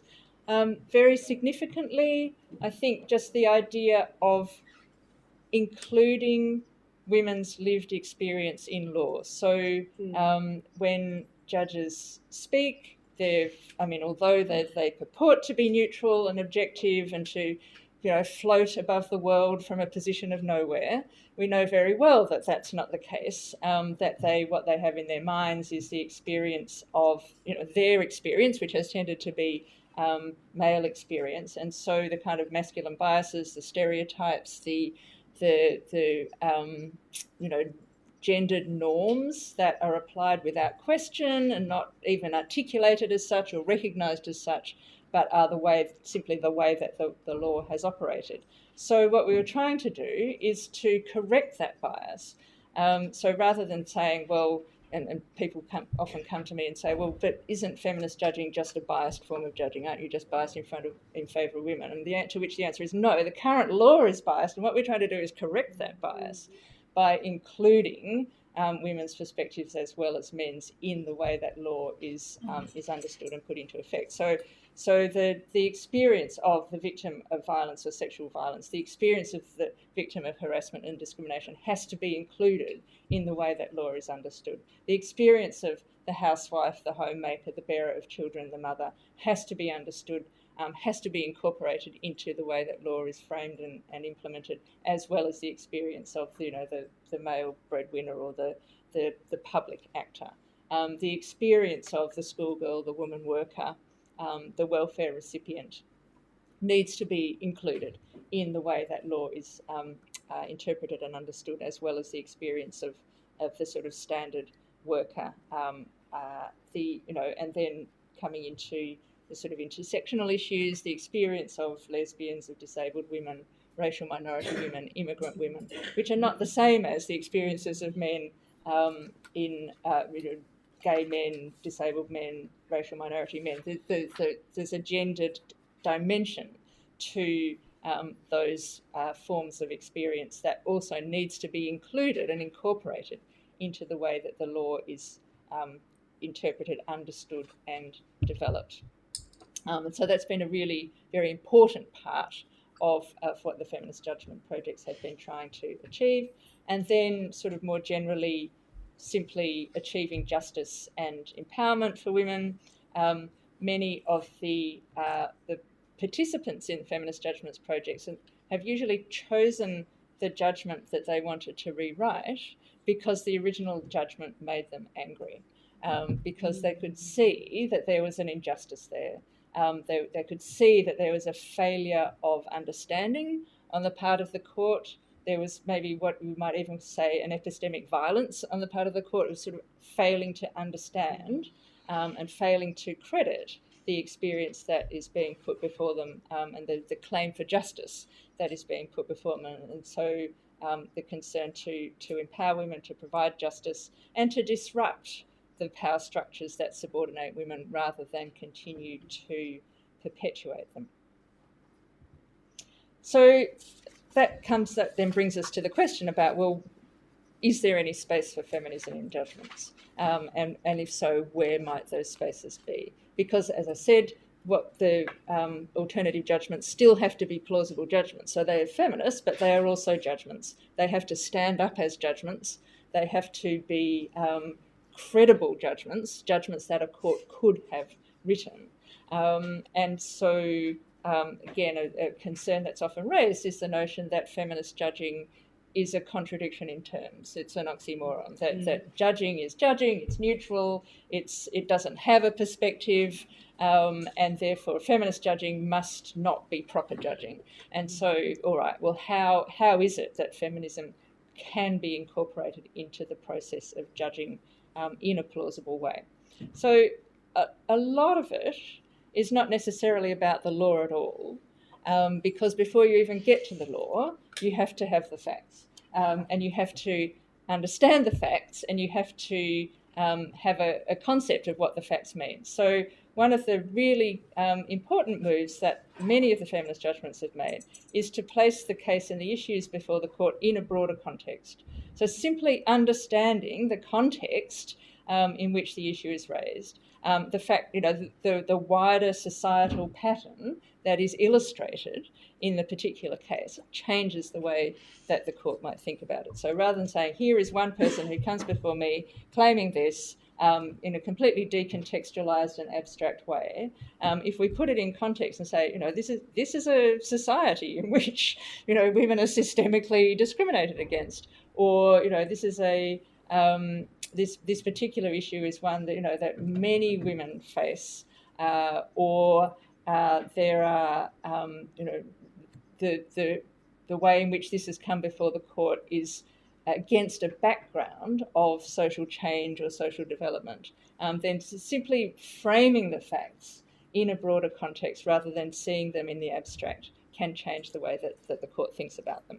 And then more particularly sort of understanding the facts and the way that the court tells the story of the case, and tells the story, because another thing that we learned was, because we had been, when we started out, quite focused on the law and thinking about what we were going to do with the law, but discovered that what you do with the facts to begin with can be one of the most important things to do.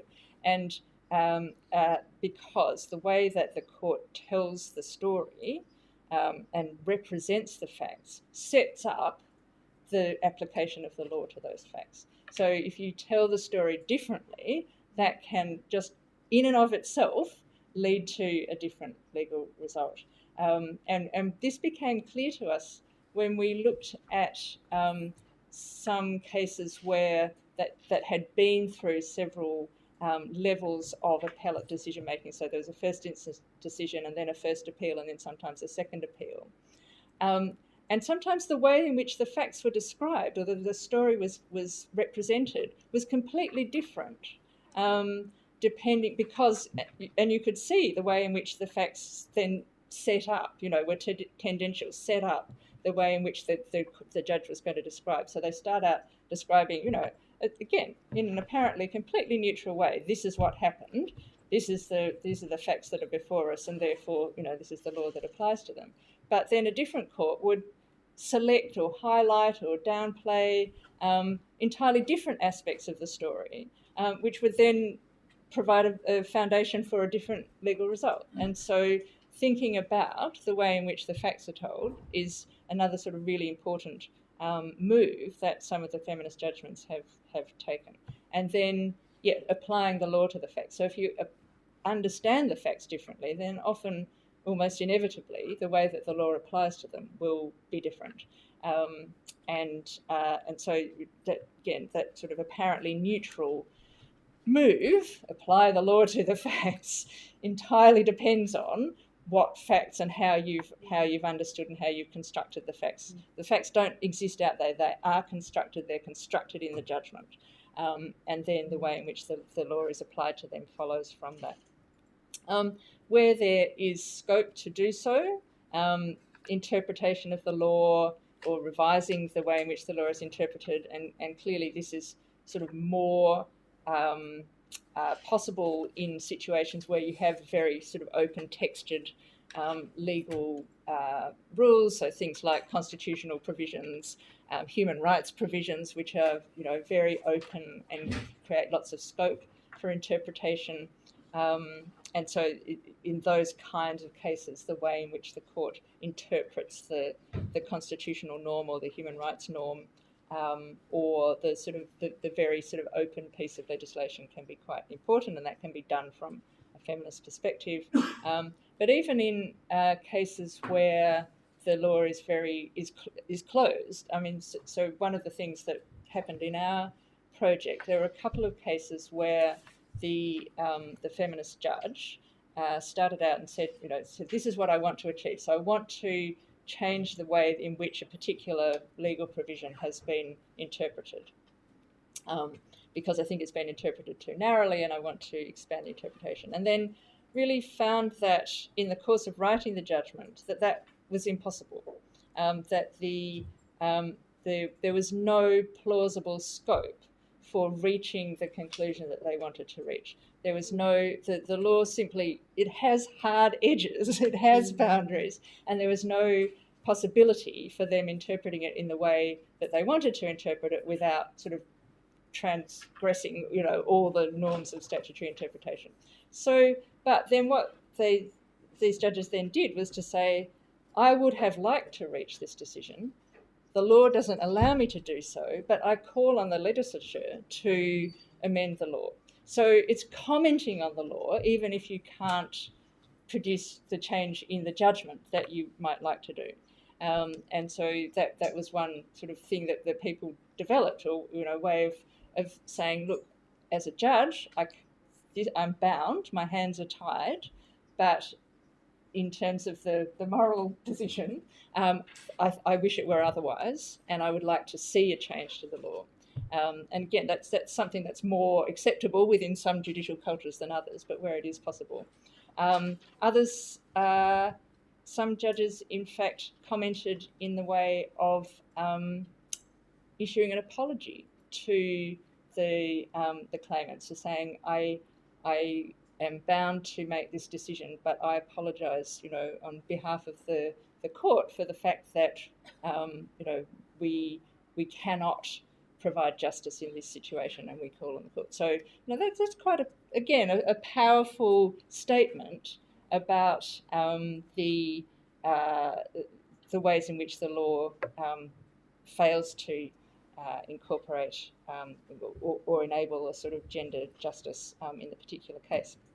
Then, of course, in areas such as the area that I work in, which is family law, where there isn't very much in the way of law. There's just loads of discretion. There's sort of very open Texas standards such as the best interests of the child, the welfare of the child, fairness in terms of distribution of property, following divorce. And what the court has to do, and in our jurisdiction, the court often has a checklist of factors that it has to take into account, but there's no predetermined weight on any of those factors, and there's no particular notion that one of them is more important than another, or how it applies in the particular case. So the courts have a very large area of discretion, and obviously that discretion can be exercised in a feminist way or a non-feminist way, and the feminist judgments are demonstrating feminist ways of exercising that kind of discretion. And then there's also issues about the way in which the judgment is written, and this may well apply more to common law judgments than to civil law judgments, but often because common law judgments tend to be longer and to involve more elaborate reasoning. But in situations where perhaps the court is, again, unable to decide in favour of someone, or there's always a loser in the case, there's always someone who is not going to be successful. But one of the things that the feminist judgments have tried to do is to address the parties. So, there's a set of questions about who is a judgment for, or what is a judgment for, who is being addressed in the judgment. But being conscious, so it's a kind of exercising an ethic of care in writing the judgment. So being conscious that this judgment is being read not just by the appellate court or by the lawyers, but by the parties themselves, and to be careful in the way that you write about people and write about people's lives. So writing with kindness, with empathy, offering validation to people who have been victimised, and holding to account perpetrators of violence. So not minimising violence or violent behaviour, calling it for what it is, describing it for what it is, and holding perpetrators to account, but at the same time, being kind, being empathetic, making sure that, and I'm not sure about the way that whether this works in civil judgments. Certainly in some common law judgments, the judges can be very condemnatory of the parties. I heard the person's evidence and they were wholly unbelievable. She's not a credible witness. This couldn't possibly be the case. If what she's saying is true, then that completely contradicts such and such. And so, sort of being very dismissive and quite vicious sometimes towards the losing party is unnecessary, and a feminist judge would address the parties, both parties, with care, with kindness, with sympathy and understanding. If somebody has been found to be lying or fabricating their evidence, it's probably because they're frightened and worried and have feel that they've got something to lose. So understanding people's position can be an important part of the way that judges are written. And then, of course, deciding on criminal sentences. So again, in our system, these are sort of discretionary things. Deciding on the sentence, or deciding what the remedies would be in a civil case, what the level of damages might be, is something that is another space for a feminist practice. So particularly, I think, coming back to the discrimination examples, we found certainly situations where discrimination had been found, but the damages that were awarded, or some kind of violence had been found, but the damages that were awarded were absolutely negligible, and which seemed to denigrate the experience of the survivor. And so, making sure that the seriousness of the violation that has been found is reflected in the sentence that is passed, or in the damages that are assessed. And so I think, all in all, in whatever system you are, there are spaces. The flower can grow up from the cracks in the road. There is the possibility for a feminist approach within any judicial system. So that's in terms of the way in which a feminist approach can be taken in relation to writing a judgment. And then I'm sorry that we don't have our real world judges, feminist judges with us, Susanna Bayer and Judge Jelić, because they would also have probably been able to talk about other ways in which a judge can take a feminist approach, which is in areas of judging that aren't part of writing the judgment. So sort of other opportunities for gender sensitive judging arise in things like managing the courtroom, making sure that people in the courtroom feel comfortable, are not intimidated, are not being bullied, are not being subjected to abusive cross-examination, and so managing the process of giving evidence to make sure that people are able to give their best evidence, making decisions about the admission or exclusion of evidence. That is, again, sort of thinking about things in the wider context might lead to very different results from just taking a very narrow, abstract approach. Similarly, assessments of credibility, bringing an understanding of, for example, the effects of trauma on somebody's ability to give evidence, and the ability to tell a coherent story might result in very different conclusions about someone's credibility if you have a trauma awareness than if you don't. If you say, well, the evidence was contradictory, she couldn't put together a logical sequence, she couldn't tell us what happened on a particular occasion, so on. This is all completely normal, and in fact to be expected of someone who has been traumatized. And so understanding those kind of factors can lead to very different credibility assessments. Taking a problem-solving approach, so rather than the sort of thinking, right, okay, the facts, law, judgment, done and dusted, thinking about, well, particularly in sentencing, what are the ways that the issues that have brought the case to the court might be addressed, rather than simply punishing someone for something that's happened. So can it be prevented from happening again? Or can is somebody's behaviour demonstrate that they need some help, some psychological support, some whatever it is, rather than simply a sentence, is something that feminist judges, particularly in lower courts, have talked to us about. Acknowledging and engaging with emotion, so rather than being very, again, abstracted, distanced from the proceedings, saying to everyone, right, this is a court of law, you have to behave in this, you have to park your emotions at the door. We're just concerned with the hard facts and the hard law here. Acknowledging the fact that people are traumatized, are deeply invested in some of the things that are coming before the court, might be very emotionally upset, or I guess sort of that people bring to a court case their whole person, rather than just a sort of very abstract legal person, and engaging with that. And then examples that we've also seen, which is about, so rather than waiting for information to be put to the court, actually actively seeking information. So some examples where that's come in, again, in judges that have been, criminal judges that have been involved in sentencing. So asking, if we say a woman who has committed an offence and considering a sentence for that woman, asking, do they have children? How would their children be affected if they were to be sent to prison?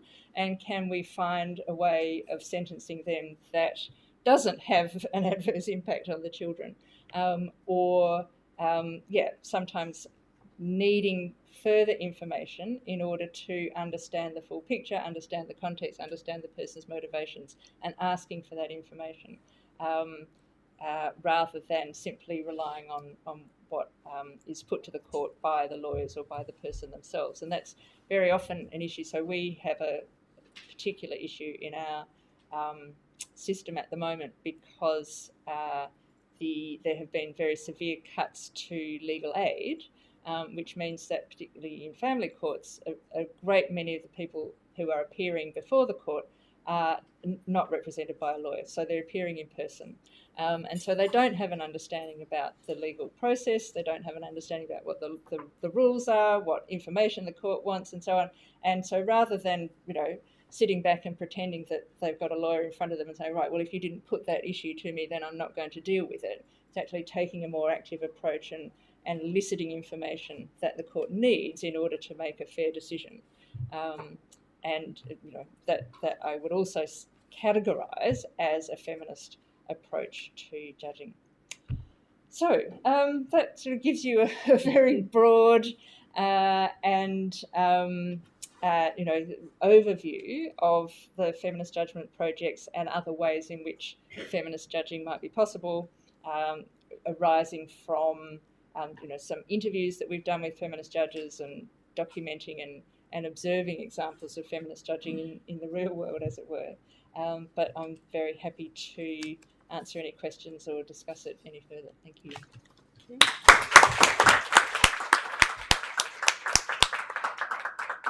Thank you, Professor Hunter, for giving this overview of feminist projects, and I'm sure that maybe some of the colleagues present here today will be motivated to initiate another project. So thank you once again, and we still have some time left for discussion, comments, questions, so please, the floor is yours. Marian. Thank you very much, Rosemary, for your really interesting talk. I do have a question that relates to the last point you made for asking more information of the judges. And that is, I would like to connect to the methodology that you mentioned was used for the feminist alternative judgment. You said that they were related only to the information that the judges had at that moment. Why was it not like they could have had? Because that would have made a further opportunity to include information that was available at that moment and would have changed the situation. That is my first question. And the other one is more related to, of course, I realize there is no projects like that in Germany. And I would like to know, why do you think that is the case? Thank you very much, Marian. So in response to the first question, in practice, what the feminist judges did was exactly what you said. So it was the information that could have been before the court rather than necessarily. We didn't necessarily go back to the original submissions. But we did use only publicly available information. So the information that was already in the judgment, which clearly had been before the court. But the judges would also perhaps go to newspapers and look for any reports. Sometimes there was a subsequent, so if there had been a subsequent appeal to the European Court of Human Rights from the English court, there might be some further information in there that the feminist judge would draw upon. And also they would bring their sort of broader background knowledge of what was going on in the world at that time. So the earliest case in our book dates from the 1920s, and it was a very early equal pay case. And in fact, what had happened was that, so this is in the aftermath of the First World War, when women had been very active economically and had, as part of the war effort, had, been engaged in heavy industry and so on and so forth, and had been paid equally in order to encourage women into employment, to contribute to the war effort. But then after the war, they'd all been sent back home again because the soldiers were returned, and sort of the masculine public space was reasserting itself. But there was one particular local authority that had resolved to continue to pay equal pay to women.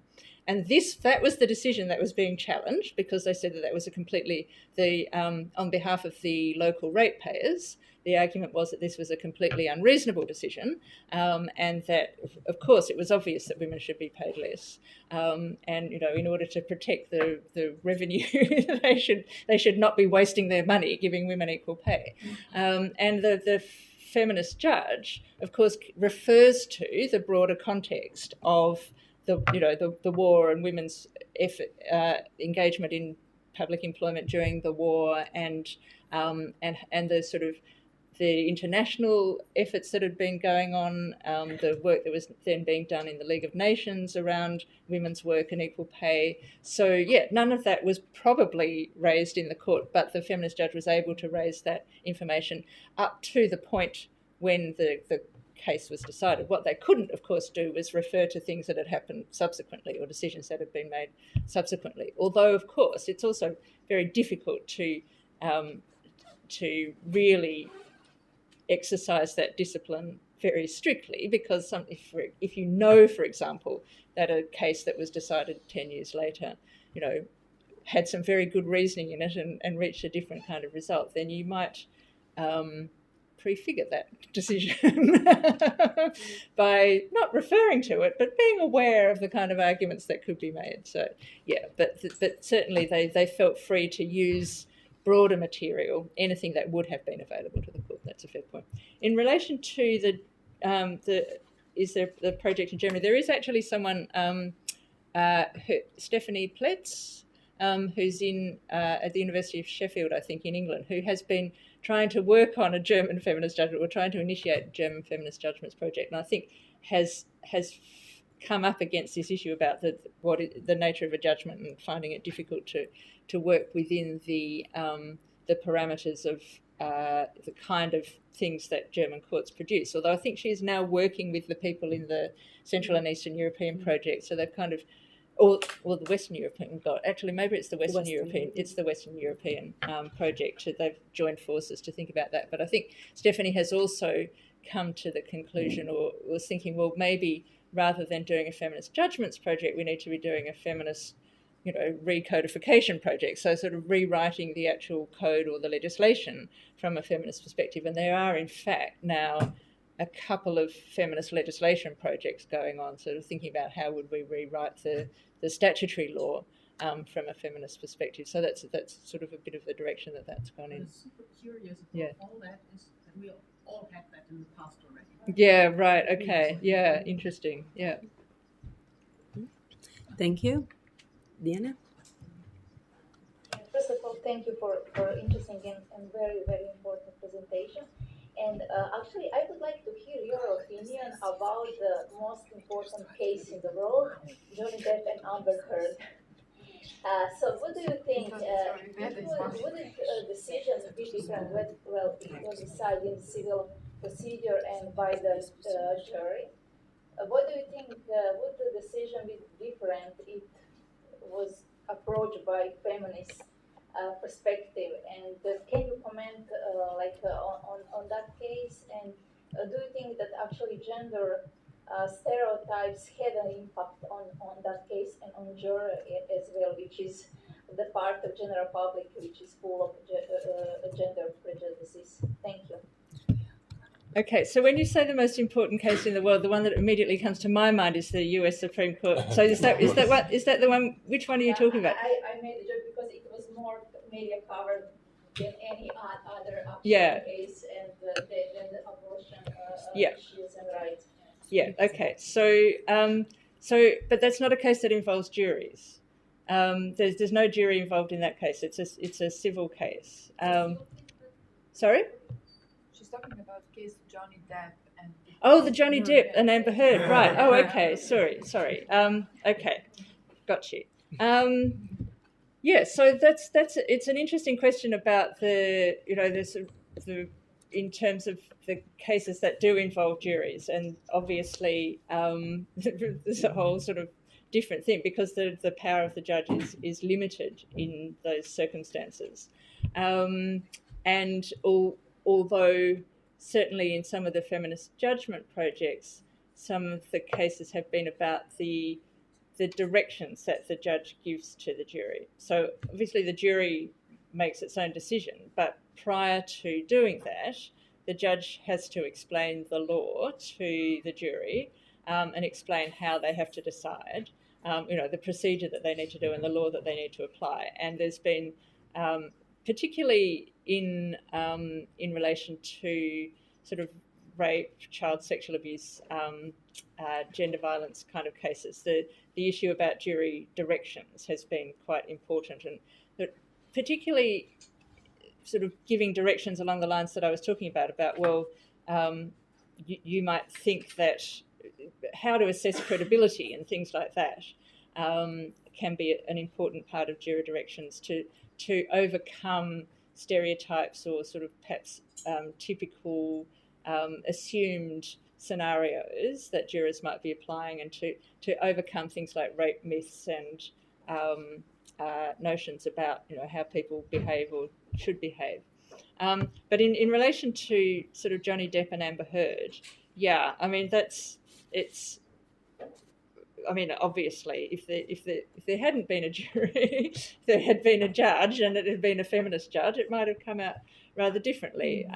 Although it's always difficult because you haven't heard the facts and you haven't heard how things have gone. But it seems to me that case is an absolutely classic example of the decision being made on the basis of the respective celebrity and level of sympathy for the two protagonists, rather than anything to do with the actual law or the actual facts.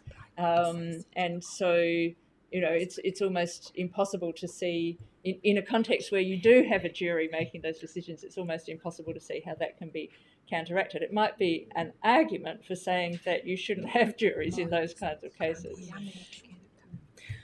Thank you so much. I promised at the beginning that we will have a longer coffee break, but I'm unfortunately Dragica's student, so you could assume that it was just wrong. Yeah, sorry. Thank you for this discussion. I know that Tanasia wants to add something, but okay. But I propose that you continue with the coffee break, because we have now only 15 minutes left for the break in order to be on time. But we also have some participants online and also some guest speakers which will present their contributions online. So thank you so much. I really enjoyed this discussion that we had, and I'm so happy that we opened this conference with the issue on feminist projects and feminist judgments.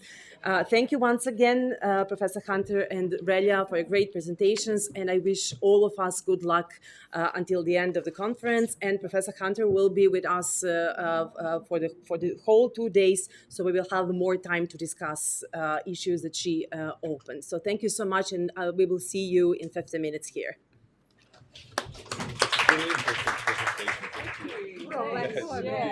Yes.